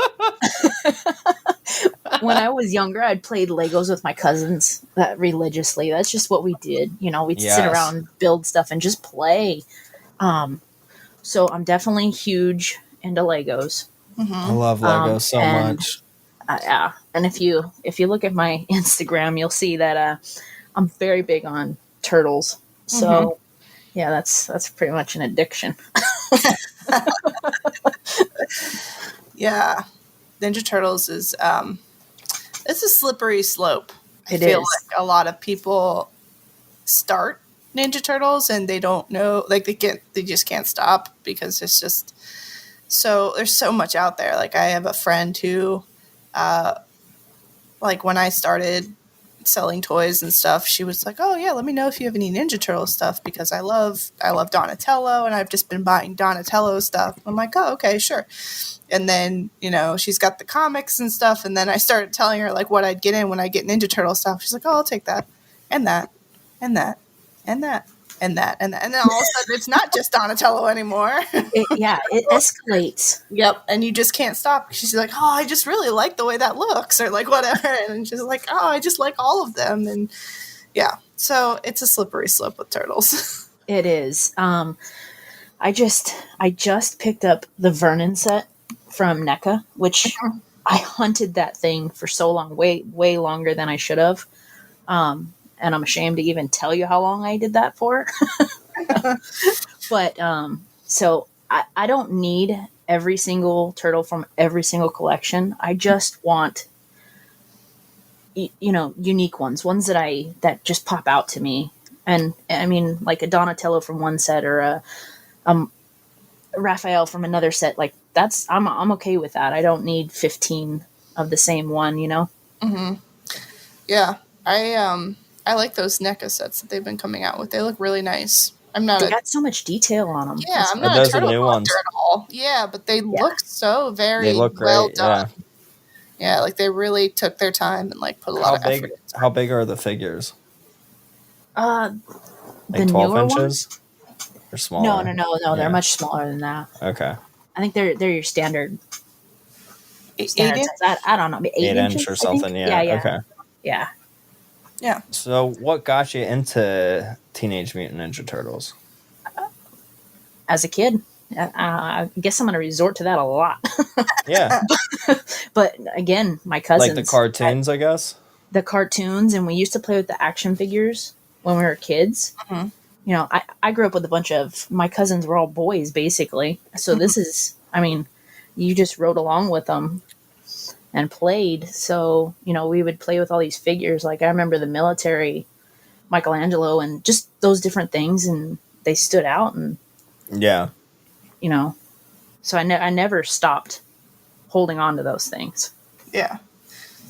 I used to have the VHS tapes of the cartoons, like the 80s, late 80s Teenage Mutant Ninja Turtle cartoons on VHS tapes, and I think we owned them.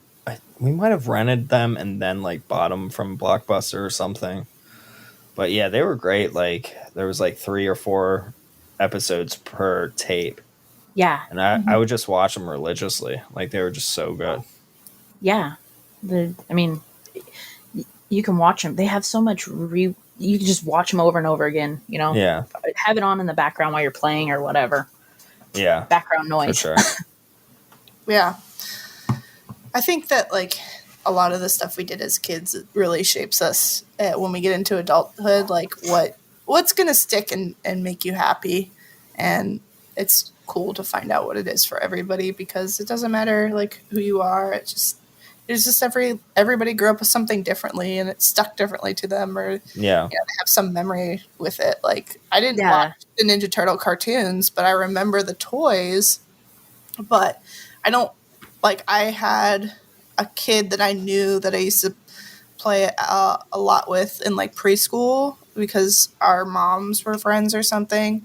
And like he had like every Power Ranger ever, and I remember like playing with a ton of Power Ranger stuff, like because he would just know everything. And I was like, maybe I've seen like 10 episodes of Power Rangers, but like I just loved the action figures. I was like, these are cool. Like they had all the articulation, and like my Barbies couldn't bend their knees to save their lives. Like, so if I could make this guy like kick or like run and his knees would move, and I'd be like, that's so cool. I just remember that like sticking with me, like that kind of stuff. Like, and that's why I bought like I have a set I don't collect a lot of toys because I feel like I get that satisfaction with what I do for a job now. But like the only like really like thing I wanted was a full set of like the Power Rangers, the original Power Rangers, where you would push the button on their belt and their head would flip around.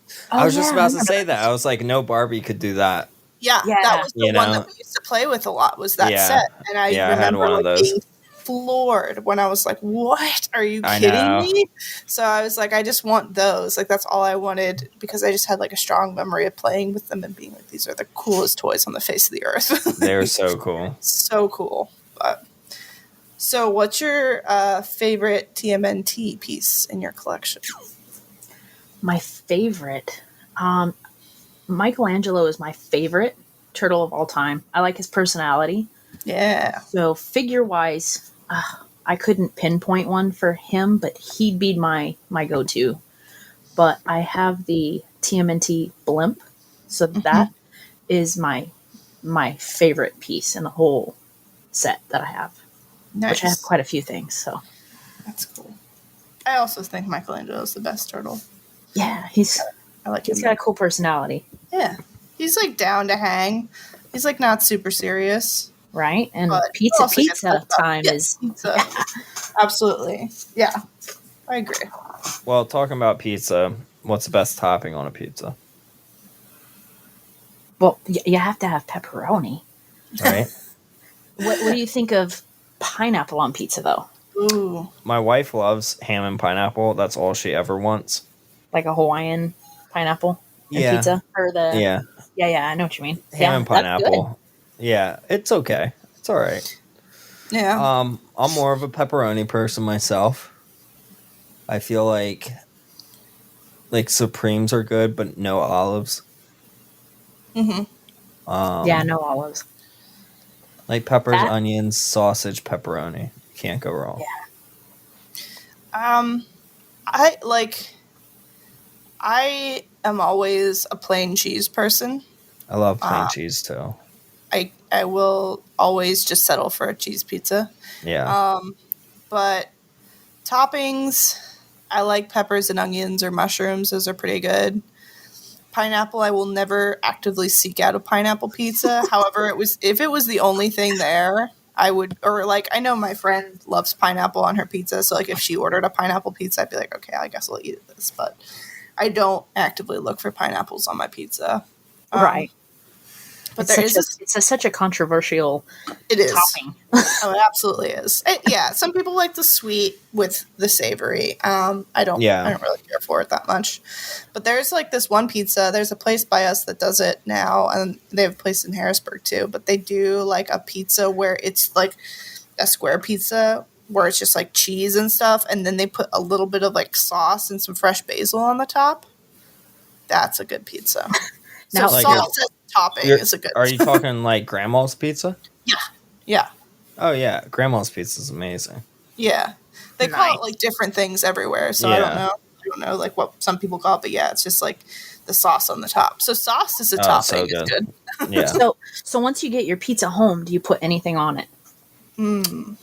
Yeah. If I don't put it there at the pizza store, but like the usual garlic, the Parmesan cheese, the oregano.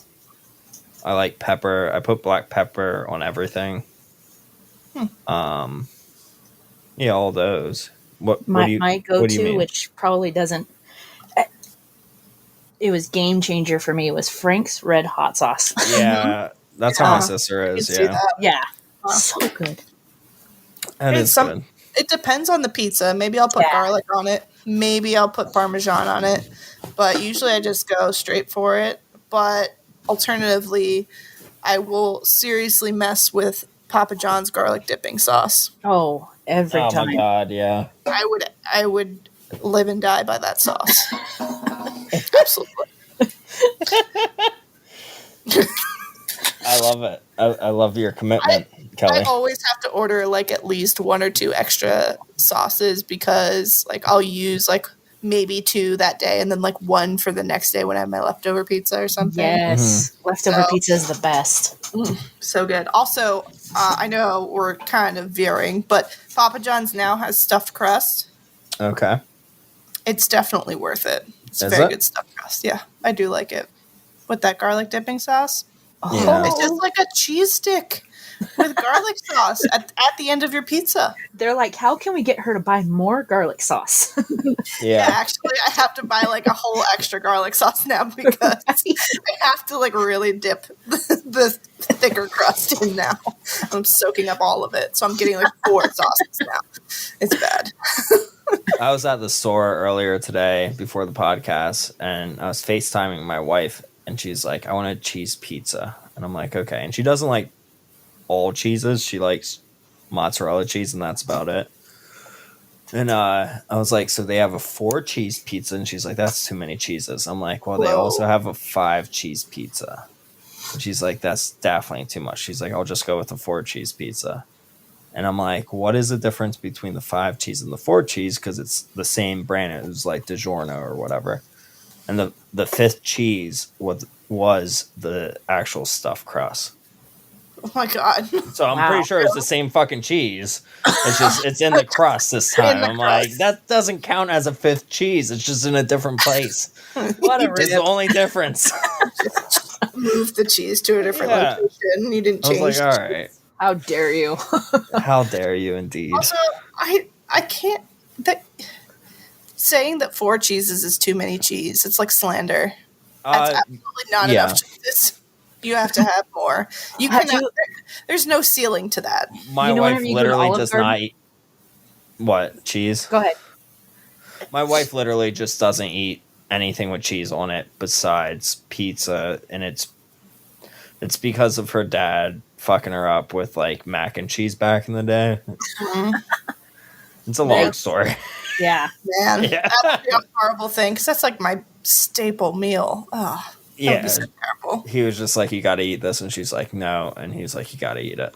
Oh, yeah, damn. Not cool. Not cool. Yeah, but she likes cheese curls and pizza. Okay, with pineapple on it. That's fair. Hey, those are good choices. I guess so. All right, what were you saying, John? Sorry. Oh, so whenever you go about the whole not enough cheese. Mm-hmm. Yes. If you've ever gone to Olive Garden and like order the 4 cheese, and then they come out and they're like, "Would you like any cheese?" Well, of course. Yes. Yeah. Please do not stop on there. Yeah. Do not stop grating. Absolutely not. Don't even grate it. Just throw that block on. They're like, "Tell me when to stop." I'm not going to. You're right. Yeah. I once had a friend stay here the whole time grading. I once had a friend show up we were at my college homecoming tailgating, so you're like, okay, we're going to meet up and everybody bring a snack or whatever. So my friend showed up and he just like pulled out a grocery bag and then he just like opened a block of cheese and just started eating it. And I was like, what kind of energy are you presenting today? He just had a block of Colby Jack cheese and just like took the wrapper off and just started biting out of it. And it was like, he wasn't going to share it with anybody. He was just going to have a whole block of cheese to himself. You can't not share it. Yeah, but like obviously, like if you would put it down on the plate, use a knife, cut it up, and everybody gets some cheese. But he was just like biting into the cheese block, and there's absolutely no sharing. No, that was. It's also extremely uncomfortable to watch a grown human just eat a block of cheese. Yeah, you're on something then. Yeah, he was not on something. That's just how he is. But yeah, he's on the cheese. He's on the dairy. Yeah. Yeah, I remember going to a music festival one year, and the night before, I cooked a shit ton of steak, and I sliced it up real thin, and I brought it in a Ziploc bag, and I brought it out that night when I got there to the music festival. I was like, who wants fucking steak in a bag? It's not warm. Damn. It's cold. It's been in my cooler, but everyone was down for it. And it was just like peppered steak strips, and everyone was happy. They're like, thank you for bringing some cold meat to the festival. I was like, you're welcome. So that's nice. Like you at least sliced it up, you shared. And you're sharing it. I don't need all that steak. I don't need 10 pounds of fucking steak in a bag. No, and he didn't need a pound of cheese Colby Jack in his belly. But yeah, he did it anyway. It happens. You got to share it though. Yeah, definitely share your cheese. So shifting gears. Yes. Jen, you seem like you're always on the hunt, out thrifting. How many stores do you usually hit, and do you usually find things anywhere else, like besides thrift stores? So typically, I'll hit the stuff that you guys mostly see me post about is from one store. It seems like it. Yeah, this one seems like you have a love-hate relationship with this store too. I do. I'm telling you. You're like, you either find the greatest deals or you're just like, I'm so angry at this price that I will boycott this store until tomorrow. Yeah, exactly. I'll be mad for now. I'll stomp out and then I'll be right back. Yeah. It seems like it's always the same glass case, so it's always still the same store that you go to that you're pissed off at. Yeah. It's a love-hate relationship. Well, tell us about it. Sorry. So and then the other one I used to go to was one of those veterans thrift stores. Mm-hmm. But they had a Game Boy there with a couple games, and there was nothing of like high value at all, but they wanted like $480 for it. And I'm like, holy cow. And then after seeing that, I'd go back a couple more times, and they have a Wii that's there for $180, and there's nothing with it. Wow. So I was like, man, I don't know what you guys are on right now. Oh, wow. But it just, their prices were too high, so I just stopped going altogether to that one. Yeah, that's insane. Yeah, and then most of the other stuff I do, I'll do online. Like I'll look at OfferUp. Mm-hmm. I mean, you get good deals from there all the time. Mm-hmm. So, yeah, that's good. Yeah. Do you have like a bunch of thrift stores near you, or just like the two you were talking about?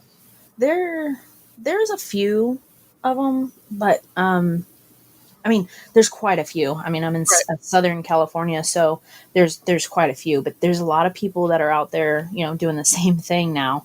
Mm-hmm. So, I mean, slim pickings. Like, you have to get there early when they open, and then, they start bringing stuff out. But, yeah, there's a couple. It just depends. Yeah, I got you. Do you usually resell the things that you find at thrift stores, or are you mainly just like adding to the collection? So, whenever in the beginning, when I started looking for things, I only did it to pick it up for my collection. And I'm like, I'm passing up all these things that I could grab. If there's something in it that I want, I'll keep it and then sell it to pay for what I bought. And then I'm essentially getting it, which, I mean, I think a lot of us do that. But, I don't like top dollar it. You know what I mean? It's just, if I can double maybe what I paid, that's cool too. I mean, because more times than not, when you go to a thrift shop, you're buying it for cheap anyway. So if I got like a Wii for $20 and I sold it for $40, and I kept the game out of that lot. Yeah, it's perfect. I mean, that's just kind of how it works. So where do you usually sell things? So I usually sell things on Mercari. Okay. I have a pretty good hit rate on there. So like eBay, it just didn't take off like Mercari did for me. So, and their pricing is pretty straightforward, which I know eBay is too, but it just worked out a little bit better for me on there. What's the percent like fee wise that they take? I think it's the same as eBay, if I'm remembering. I think so. Yeah, I think you're right. I think they're both like 10 or something. It's somewhere in that range. Yeah, eBay's 10 or 9, depending. Yeah, I'm pretty sure Mercari's 10. Earlier last year, their fees, so they just had like a straight fee, right? And then, not a straight fee, but a fee. And then recently they added like a processing fee. So there's two fees now, which just started happening like, I don't know, a month or two, maybe it could have been more, but not too long ago. So gotcha. that kind of blows, but. Yeah, I just started selling on that platform in December. I hadn't done anything on it before then. It's interesting, like comparing to like somebody. I've been selling on eBay for like 5 years. I've been doing it for a little while. I understand how eBay works, and then to go to this, I was like, oh, okay. There's like, it's a little bit more user friendly when you're on your phone and listing something. It's like less like.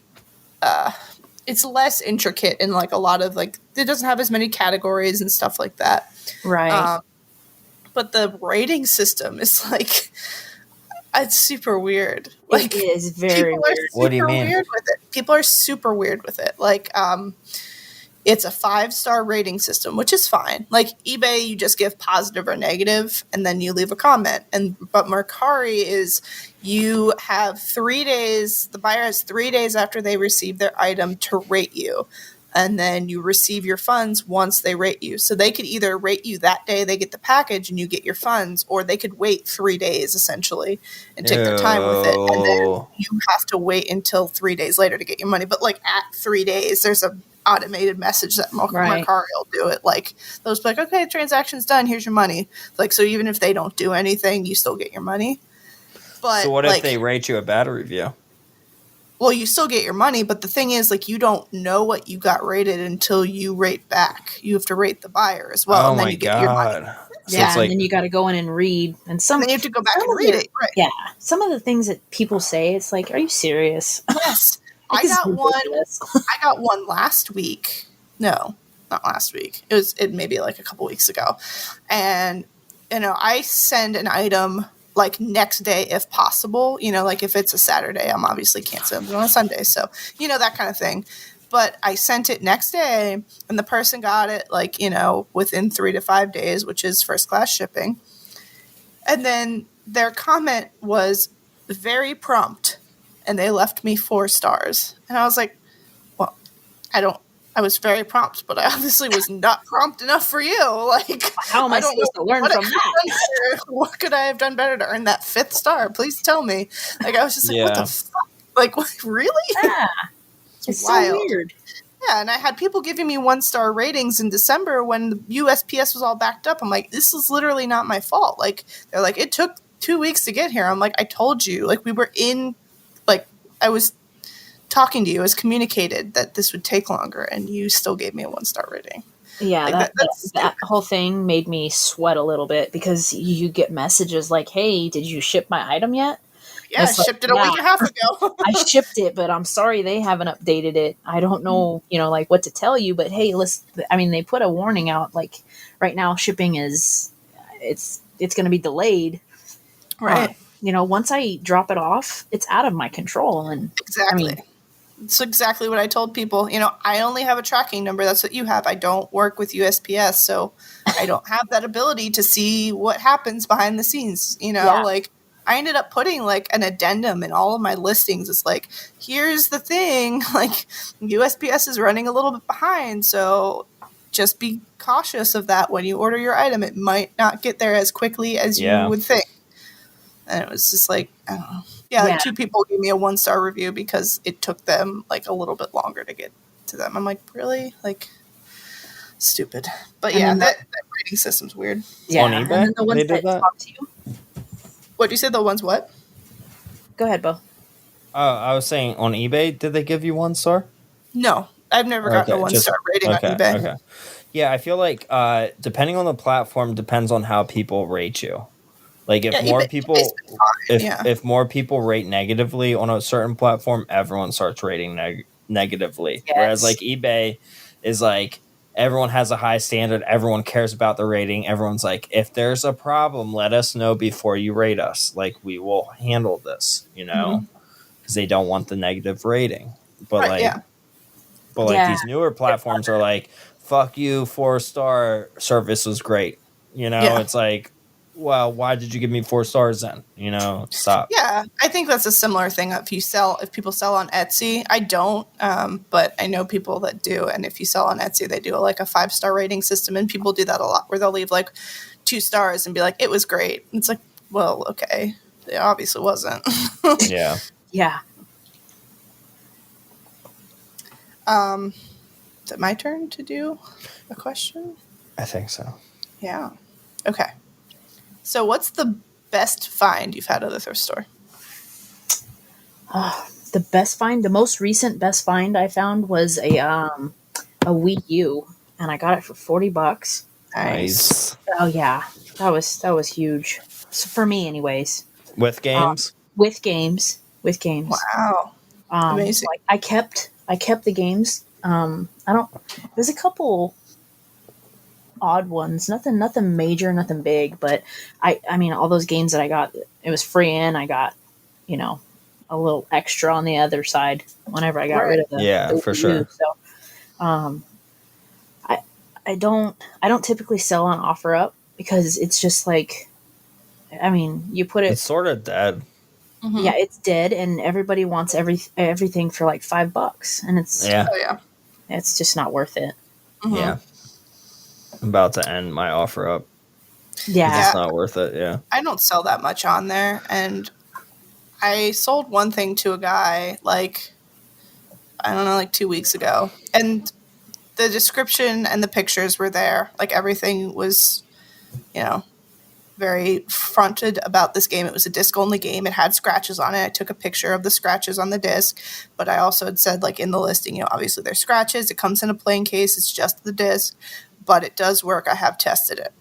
Right. And the dude messages me, like, last week on, like, Friday or something. He's like, he, like, filed the thing that was, like, he wanted to get a refund and return it. He was like, it's just, he was like, I was like, why do you want to return this? And he was like, well, it's just got a lot of scratches on it. And I was like, yeah, that's in the listing. I was like, it works. Like, it's fine. He's like, yeah, I know it works. I just, like, it's got a lot of scratches and I just don't want to keep it in that condition. And I was like, well, then get it fucking bugged. Yeah. You just wasted my time. You wasted my time. You wasted my listing. Like, why? And I say that always in my listings. Like, if there's scratches, I'm like, there are a lot of visible scratches, but it has been tested and works. Yeah. Like, that's and I put it in the listing, like the back of the disc. I always include the picture of the disc so they can see, to the best of my ability to capture it, like that, because it's hard to capture scratches on pictures. But like, there are scratches here, and like obviously there weren't little ones. It was a decent amount of scratches, and you could tell. And it was like, I even had taken his best offer too. Like, it was like a $2 less offer than than my regular listing. What game was it? Time Crisis Project Titan, which it was just the loose disc, and I took like $2 less because I was like, that's fine. It's not a big deal. It's just the disc, and it is scratched. Yeah, and I shipped it. He got it, and then like had like a couple days with it, and he was just like, it's just too scratched. It's like, it still works. Like, it does still work. I'll do all the same things. I'll list it. I'll show it. I'll take pictures. And whenever they purchase it, I'll tell them, hey, you did read the description, right? And they'll tell me, oh, yeah, I get it. It's scratched, whatever. You say it works. And I'm like, okay. And, I'll send it off to them. I had one lady do the same thing. Well, hey, this is really scratched. I'm like, well, we had this conversation where I asked you if you read the description and she wanted a refund. Well, I screenshotted the conversation and disputed it with Mercari, and they settled on my side because I did tell her we did have a conversation, and yeah, that's good. That's good to know. Yeah. I've had people buy stuff. I think like it was on eBay. Somebody bought I bought it in a lot at one point, but there were like 3 PAL games for the Wii that I had. And I was like, I put them on eBay. In the title, it said PAL. In the categories, it said PAL. In the description, it said PAL and explained what PAL was. Also, the second picture was the back of the case, which was obviously not in English. Yeah. And this woman got it. She messaged me after she got it, and she was like, this game won't play. And I was like, yeah, it's a PAL version game. Like, are you playing it on a PAL system? They don't play on NTSC Wii's. And she's like, what's that? And I was like, I had to explain what PAL was. She was like, oh, well, I assume this was an English game from a United States seller. And I was like, did you see the second picture? It's in Swedish or something. Or like, I don't know. It was like not English. And then she was like, oh, well, I assumed. And I was like, it said in 3 different places. Yeah. And sometimes, like, even though it's said that many times, it's worth messaging that person that bought it before you ship it to be like, hey, like, I just had that too recently where I had a PC Engine game, which is a Hue card for a TurboGrafx 16, but the PC Engine is a UK version of it or the Japanese version. But I had this game called Rock On, and I'm like, I thought they were universal, like they worked on every system because it's a Hue card, like, and it's old. It's from the 1980s, and I was trying it on my TurboGrafx 16. I'm like, oh, it doesn't work, but like I listed it, and I thought it worked. I'm like, it doesn't work, and I looked it up, and I'm like, okay, actually, the TurboGrafx 16 is region locked to the PC Engine games, even though they fit and everything like that. So I messaged the guy. I was like, hey, just so you know, it didn't work on my TurboGrafx 16, but this is a PC Engine game. Do you want this? Are you able to get this? Is it able to work? And he's like, yeah, I have a PC Engine. Like, I'm buying it for a PC Engine. I was like, okay, cool. And I shipped it out to him, and he left me a good review. So it worked for him. Yeah, that's good. I had sold Yeah. the other 2 PAL games, no problem. So I had assumed that the people on eBay who were buying PAL games were looking for PAL games, and like Yeah. you could also see like in the title, the description, and the picture. So like people 4 are just different fucking ways. idiots. That's just Oh what it yeah, is. there's Yeah. tons of that, but yeah, I dealt with that with someone that like I sold like a case and manual that were like in pristine condition of Super Smash Brothers for the Wii, and it was just case and manual. And I have it in the title, I have it in the description, I have it everywhere. No game, no disc. yep, And they're like, there was no game in this, and I'm like, yeah. Read the title, read the description, read everywhere else. yep. And they're like, well, I need it back. Like, I don't want this. And I'm like, you have a perfectly great condition case and manual. Just buy the disc now. You're fine. And I was like, Yeah. I don't accept returns. Yeah. And they're like, fuck you, blah blah blah. But like, Jeez. it. Yeah, Yeah. you can't be any more clearer. You can't be. It's like, my God, well, this yeah. is also why you got it for $10, or $15, and not $25. Like, this is why it was the cheapest one, because it had no fucking game, and I put it in the title. Yeah, that happens to me all the time when I Don't be cheap. sell Read. discs or game cases or manuals, or even it happened to me one time when I sold just a manual. They were like, "Where's the game?" I'm like, "Excuse me," but yeah, it happens. Like I think probably 2 times out of every 5 empty cases I sell. Somebody's like, "Where's the game?" And I'm like, "It says 4 places that this is not including the game." The number one question: does this come with the game? No. It's clearly for you, yes, absolutely. Let me go get it. Right. People. All right. So back to the interview, Jen. Yes. What's your favorite piece in your collection besides the blimp? Oh, besides, what are we just talking about? Turtles or just anything in general? No, everything. Everything. Favorite piece. Anything. Okay, so when Toys R Us was closing, I picked up one of their display pieces, and it was for the 2DS XL. I don't know if you guys saw that one, or the 3DS. It was the Kirby's Battle Royale. Do you guys remember that? Yeah. It had the neon sign, and then it had a display for you to set your 3DS on, and then underneath it was a display cabinet with actual drawers that open side to side. Oh, so it's like a kiosk. It's like a kiosk, yeah, but it didn't come with a game or anything, but it's the display piece that they put the 3DS on so you could play it. That's interesting. So that's my favorite piece in my collection. Nostalgia for Toys R Us, of course. But inside it, I got the shelves with it, so I kind of jerry-rigged that because however they had it up in the store, you had to put these prongs inside the shelves that were there to hold it up. So I had to kind of jerry-rig it to hold the shelves without that piece because I didn't take that off. But it's got all my good stuff, like my display things, like my complete controllers and things like that, and pricey boxed items all displayed in there, and I put some lights in there to turn it on, so it accents my little game room. Nice. Yeah, so that's my prized possession. That's cool. I'm trying to find it now. Yeah, it's on there somewhere, but when did they close? 2019? Long time before ago. that. No, I think it was 2018. 2017 or 2018, Yeah, probably. somewhere around there. It's been a couple years. But yeah, that's cool. I like that, when people are telling us their favorite thing and it's a really weird piece that you don't find anywhere else. It's cool to hear about that kind of stuff. I like it. And it doesn't even have to have high value or anything like that. Right. It's just not at all. It's really cool to you. Oh, I see it. Yes, it's cool, right? Oh yeah. No, I would consider this like a kiosk display. Yeah. So I keep my 3DS on it displayed. That's cool. So yeah, it's my favorite. It's big too. Yeah, it is.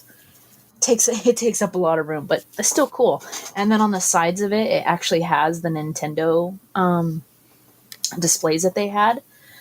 So I have Super Mario Maker 3DS displayed on the side. Okay. Yeah, and then you can actually unlock it and then or open it up on the top, and there's actual compartments in there with what are those, like promos and stuff that were inside it. So that's pretty cool too. Oh, okay, gotcha. Yeah. That's cool. Yeah, I kind of remember these at Toys R Us. Like, I don't know if I remember the Kirby one specifically, but like I remember this top on it, like on the shelf that you could like look at the games and stuff. Yeah. Cool. Yeah, for display. Yeah, that was pretty cool. I like that. What's like a holy grail item that you want to own someday? Oh man, you know what I'd love to own? I have a Virtual Boy, and it's I mean, obviously it's not that great of a system to some people, but other people, they have a thing for it. That would be my holy grail kiosk. Oh, a Virtual Boy kiosk. Yeah, which I mean, not everybody's like gun ho and crazy about, but I think it just looks so cool. I don't know if you've ever seen one, but they're just unique. They're different, and I guess that's kind of what my collection of stuff that I keep is. I just like the unique, obscure, right, stuff. So yeah, that's cool. Yeah, those are cool kiosks too, like the Virtual Boy ones. And I mean, obviously, you don't see a lot of them because it was kind of a flop. But yeah, and a lot of people hated on it. Yeah. So yeah, I have one. My stand's kind of busted on it. Like, I didn't bust it when I got it. It was busted. But yeah, it's I don't really play it much because it's just such a weird system, like, to look at. Yeah, it's very weird. Like virtual reality in general, you have to take like a pill so you don't get seasick. Yeah, that's true. Yeah, I can't play a lot of it. Yeah. Yeah, but my brother-in-law, one Christmas, he gifted me his childhood Virtual Boy, and that was like opening a boxed brand new SNES. You know what I mean? On Christmas when you were 9. To me, that's what that felt like. So that would be my holy grail.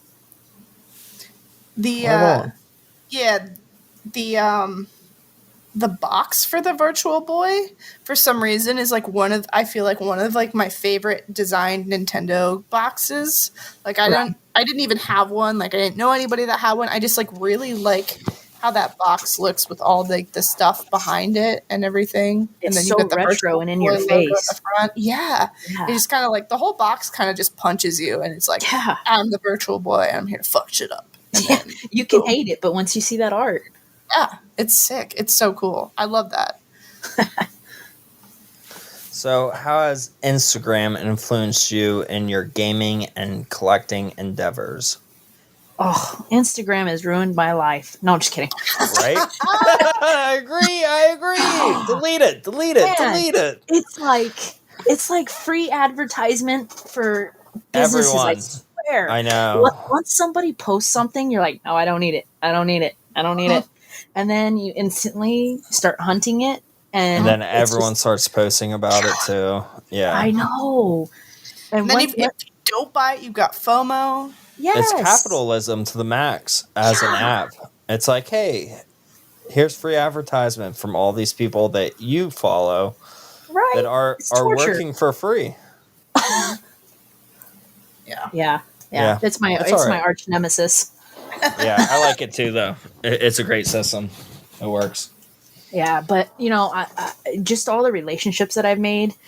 I mean, talking with people about different games and just enjoying the conversations. I mean, that's huge. I mean, my friends. I'm the only gaming nerd in my whole thing, so you don't really talk about this kind of stuff with them. And then whenever they see it, they're like, "Holy shit! Look at your room!" Like, this is what I secretively do. Yep. Yeah, it's the same way. I'm like the only out of like my core friend group. Like, I'm the only one who does this, and so like I have friends who understand some things about games, but like they don't take it seriously like we do. And so people are always like, "Oh, this room," like all my friends like jokingly like, "That's your nerd room or whatever, you giant nerd." And I'm like, yeah, it happens. But then like also the other thing that comes with it is like, we were playing a game last night, And my friends were like, the rules were whoever has the most Instagram followers gets to go first. And everybody just looked at me and was like, it's her. It's obviously her. That's great. It's a given. Yeah. And it's like, oh, I guess. Okay. You're right. And then they're like, who made this rule? Yeah, exactly. Like they're all like, oh, we maybe have like 100 followers together between the couple of us. And I'm like, whoops.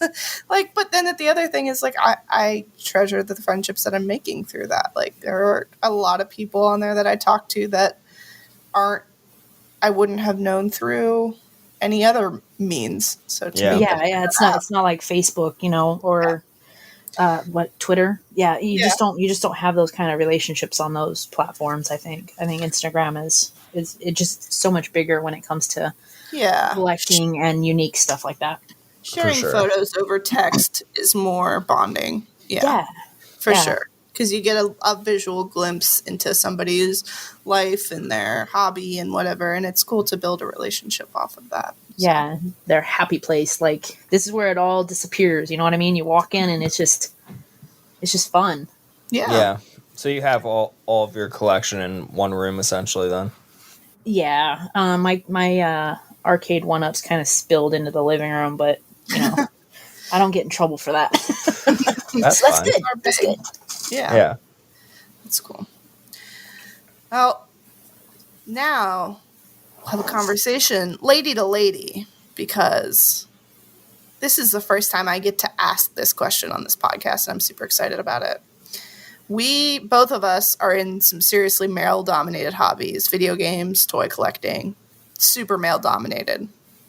How do you think this affects you, like, when you collect or when you interact with others? Like, because mostly, like we talked about earlier, we're dealing with men probably 99% of the time. Right. Do you think that affects anything with how you do this? What do you mean? Like if I'm talking to if you a male or if you talk to a guy about video games, like, do you think that you kind of try to, like, I don't want to say try to, but like, do you try to appear more knowledgeable because they're going to try to, like, oh yeah, I totally get what you're saying. You. Yeah. I mean, if we're being honest, they do. They feel like that. So, I mean, I'm one of those people, like how we mentioned earlier, like whenever they say bro or dude or thanks, whatever, if it's not somebody that I've invested in or they've invested in me and we have a conversation going with one another, I don't even try to like meet their level. Like if that's how you want to, make yourself be perceived as, I'm just not interested in even forming a relationship like that, Yeah, makes sense. Yeah. So, I mean, but if you want to be on same level playing field and we can have a good conversation with one another, then yeah, let's do it. But if you're going to be, no pun intended, an arrogant bastard about it, then we'll be moving on. Right. Absolutely. Yeah. Like, do you feel like you get a lot of like flack because you're a woman in this hobby? Like, because I know I've gotten my fair share of like, oh, well, you don't know enough or something, like. Well, most of them think I'm a guy, first of all. Well, true. Because of the name. So, I think I go in and in that aspect where they already think I am, but then I'm like, hey, you're talking to Jen. Nice to meet you. Yeah. J Unit. Right. So, Yeah, it's interesting. It's definitely weird to. I think behind the internet we can kind of hide a little bit, like, people don't always look at pictures or bios before they send somebody a message. They just see a video game and send a message. So that, I think, kind of cuts down on it, which is nice. But like definitely in person, when we could go to like cons, or if I just wore a shirt out in public, people would be like, oh no, yeah. If we're talking about this, do you know this like weird fact? Oh, you don't? Then you're not a true fan. Yeah, like, I've run across that a lot, and even if you talk about something like something, they still have a little bit of a oh, well, you don't know enough. You know, Yeah. you know what I mean? That feel. Yeah. It's weird, but I don't know. I definitely enjoy what I do, and I don't let the fact that I'm not in the dominant gender in that hobby like get me down about it or anything. Oh, no. It makes me feel like I'm kind of like, special. I'm a little different. Yeah, I hope If so. anything, you make. I mean, like once somebody is like comes at you like that, or barks off at you with some kind of snide remark, that's when you know you made it. Yeah. Oh, Exactly. absolutely. Yeah. Absolutely. So all you can do is smile and say, "Dude, have a great day." Mhm. Absolutely. True. Yes. I mean, I enjoy talking to you every other weekend, Kelly. Yes. You know, like female or not female, you're just a knowledgeable gamer and collector. And you buy and sell stuff like I do too. And it really doesn't matter the sex that we are in any sense, but like I do appreciate that you do have a female mentality opposed to my mentality, which is male dominated, obviously. Right. Where it's like I don't know the difference when it comes to like collecting and gaming, but like I feel like we're very similar, you know, when it comes to buying and selling and stuff, and our interests and everything too. Yeah, I agree. There's tons of people on Instagram, tons of people I've met in real life, like guys that you're all super kind and like you treat me as an equal. And that's actually all I'm asking for. But like, I wanted to be able to shed light on it because I know it's not that I can't talk to you about that, but you would never experience the same thing that Jen and I would experience. Yeah. Oh yeah, 100%. Yeah. So like I kind of wanted to bring that out because there are women who listen to this podcast that are in the same thing we are, and like it sucks, and I get it. We're all there with you, and I think we want to bring it out just to like I want to make sure it's in the air because if you are a man and you're interacting with a woman in the hobby, I want you to act as an equal.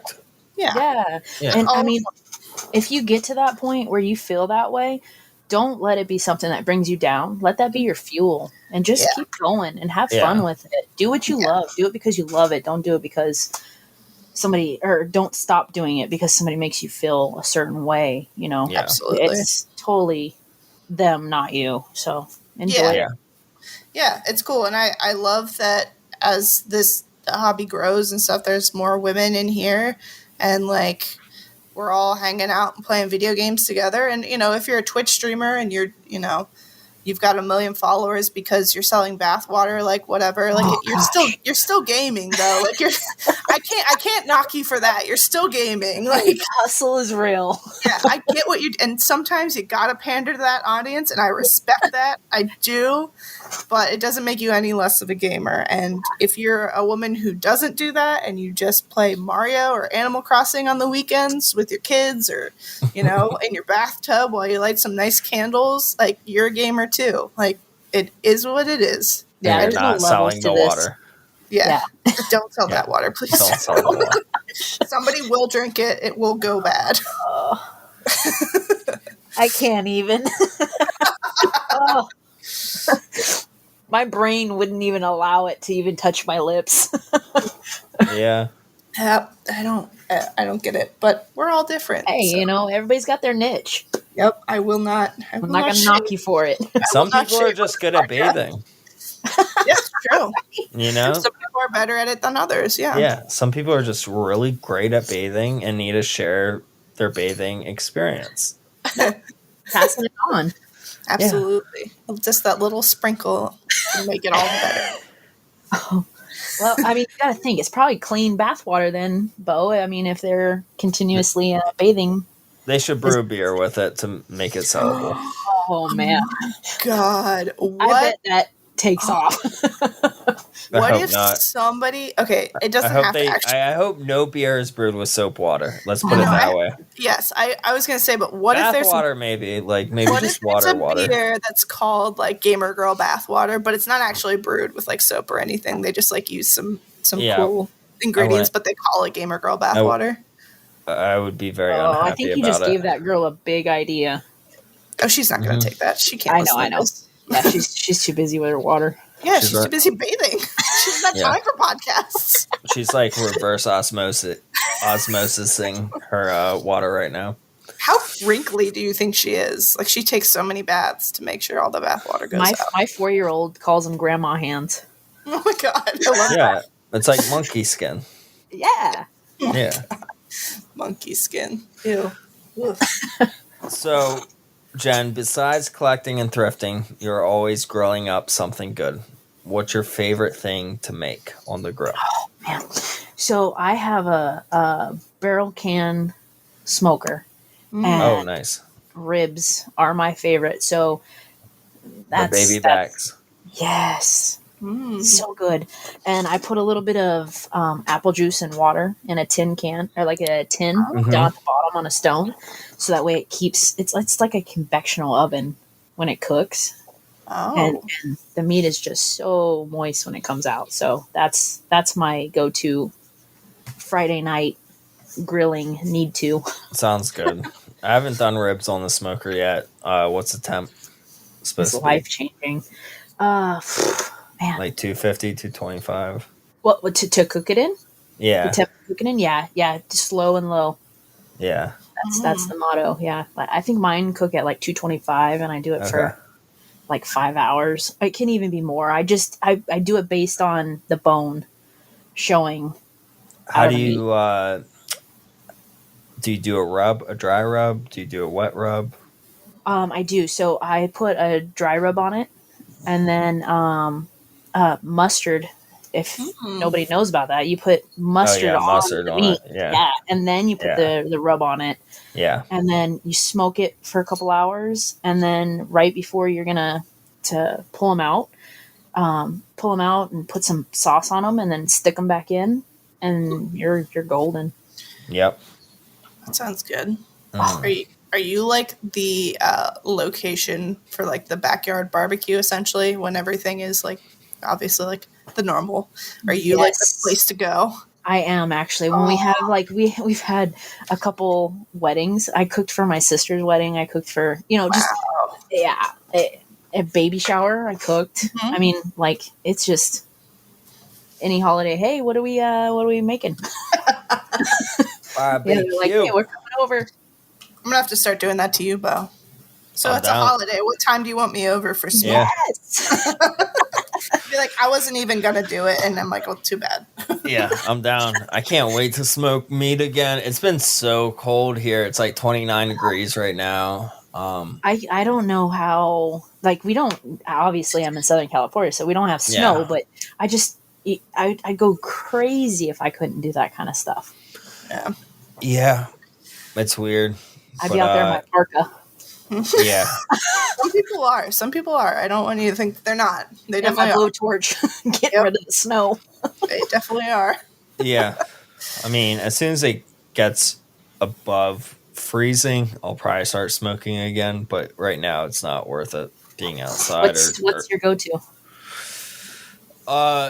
So I just got a smoker last year, so I've only smoked, I don't know, like 4 or 5 times, but like pork butts and briskets are my favorite right now. You know what you have to do is hamburgers. Smoked hamburgers are insane. Really? The flavor in them, it's not like whenever you think of a smoked How meat, long? Huh? How long for a burger? Oh man, like I think like 30, 45 minutes. It goes so quick because they're so so thin. Yeah, no, it's super, super easy. It's like barbecuing it, but on a smoker. I put a little feta cheese in it. It keeps it moist. Oh, so good. It's life-changing barbecue hamburgers.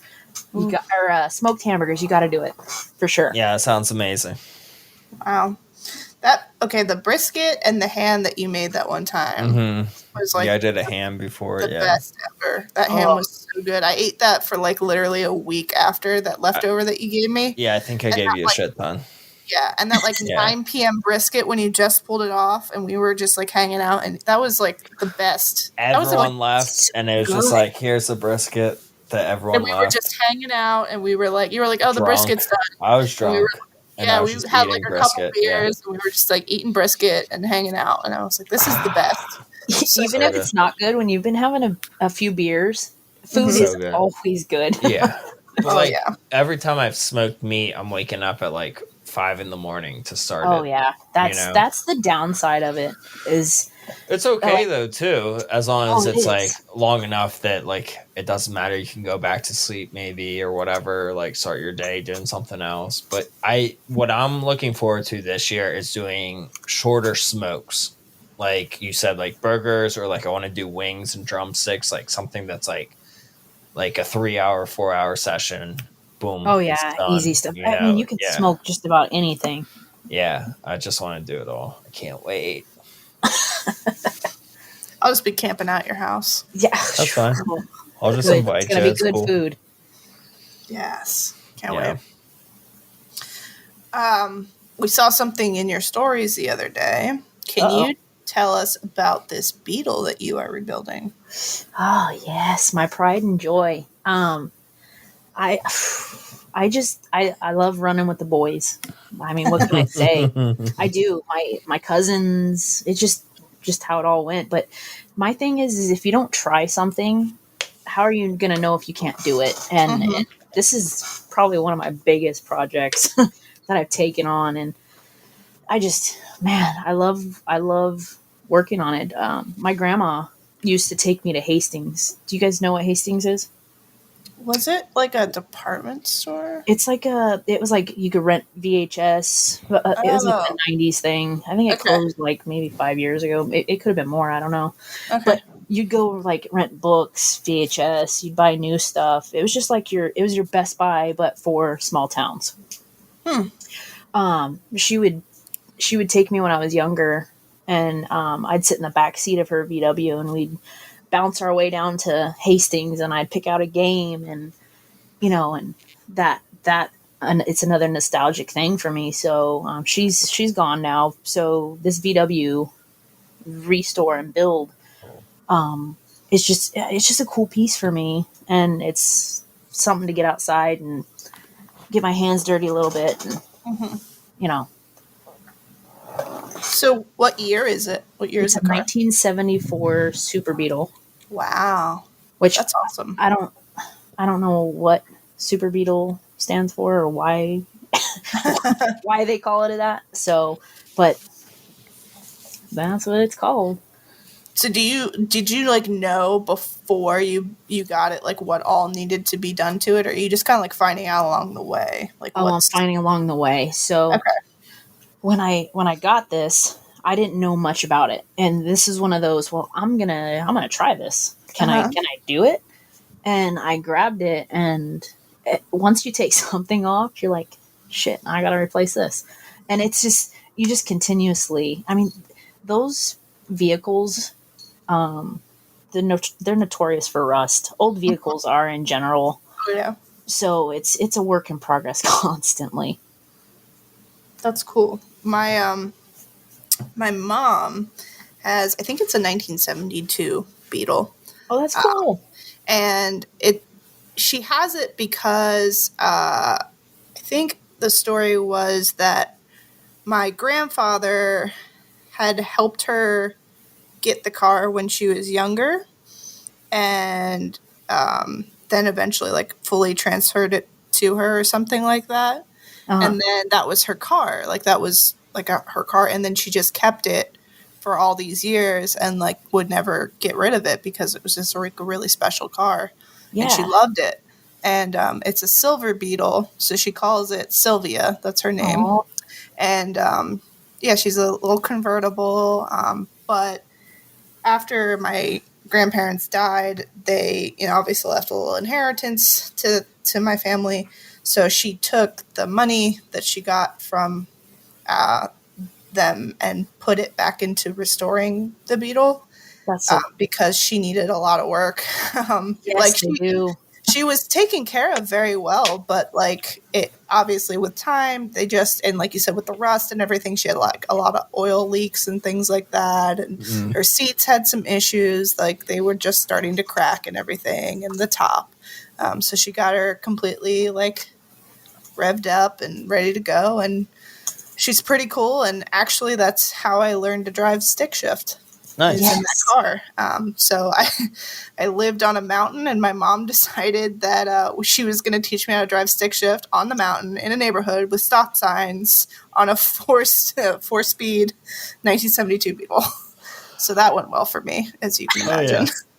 Well, and I mean, if you're going to learn to work on a car or restore something, it's one of the easiest vehicles to do that on. And it's probably one of the cheaper vehicles to do it on. So, I mean, yeah. That's cool. Yeah. So it has a lot of nostalgia for me, just like what you're saying right now about that car. So everybody's got their niche, when it comes to different things. And yeah, that's one car it's one thing. Like, if my mom ever decided, like, oh, I'm going to sell the car, I will not let it go. It's too cool. So when my grandma passed away, it was like 11 years ago, coming up this year, her Bug, they were selling it. And at the time, I mean, I was younger, so I didn't have that kind of money. And it's like, man, I wish in hindsight that I did it, but I didn't. So kind of this is why I'm jumping into this. And I kept her emblem from her VW, so I'm gonna actually put that. Oh, I like that. Yeah, so it's gonna travel with me. That's great. That's amazing. Yeah. Wow, I love that. That's so cool. Yeah, that's so cool that you can like extend your family's like stuff into your new hobby or whatever. Like, of course. I mean, I think a little bit of everything that we all do as collectors has some of that in it. Yeah. Bringing back the nostalgia. Yeah. 100%. Yeah, for sure. For sure. Well, we really appreciate you coming on to this podcast, Jerk Unit, Miss Jennifer. Thank you. It was a lot of fun, guys. I in the beginning I was nervous, but it just kind of smooths itself out, and it's super smooth. Conversate, and it just flows. Yeah. So you guys we really drink beer. We love it. Yeah.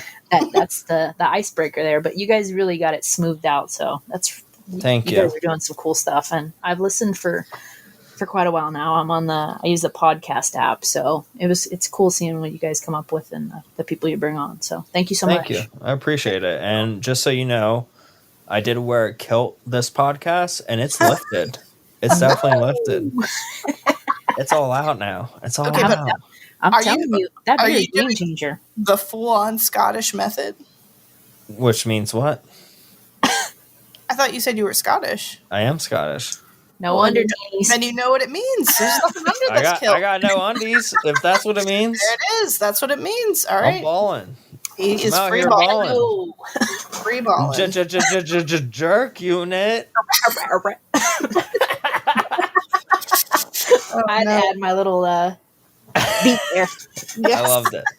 So before we end this podcast, is there a certain game that you would want Kelly and I to play and review in a 1 hour happy hour episode? Oh man, that's a kick-ass question. On any system. Any system, anything. It can be retro, it can be new. We prefer retro, but we're just trying to gather games that some of our listeners and fans and guests would want us to play.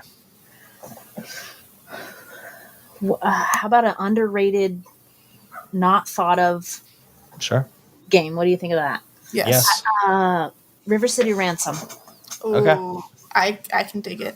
Yes. For Nintendo, Game Boy Advance, doesn't matter?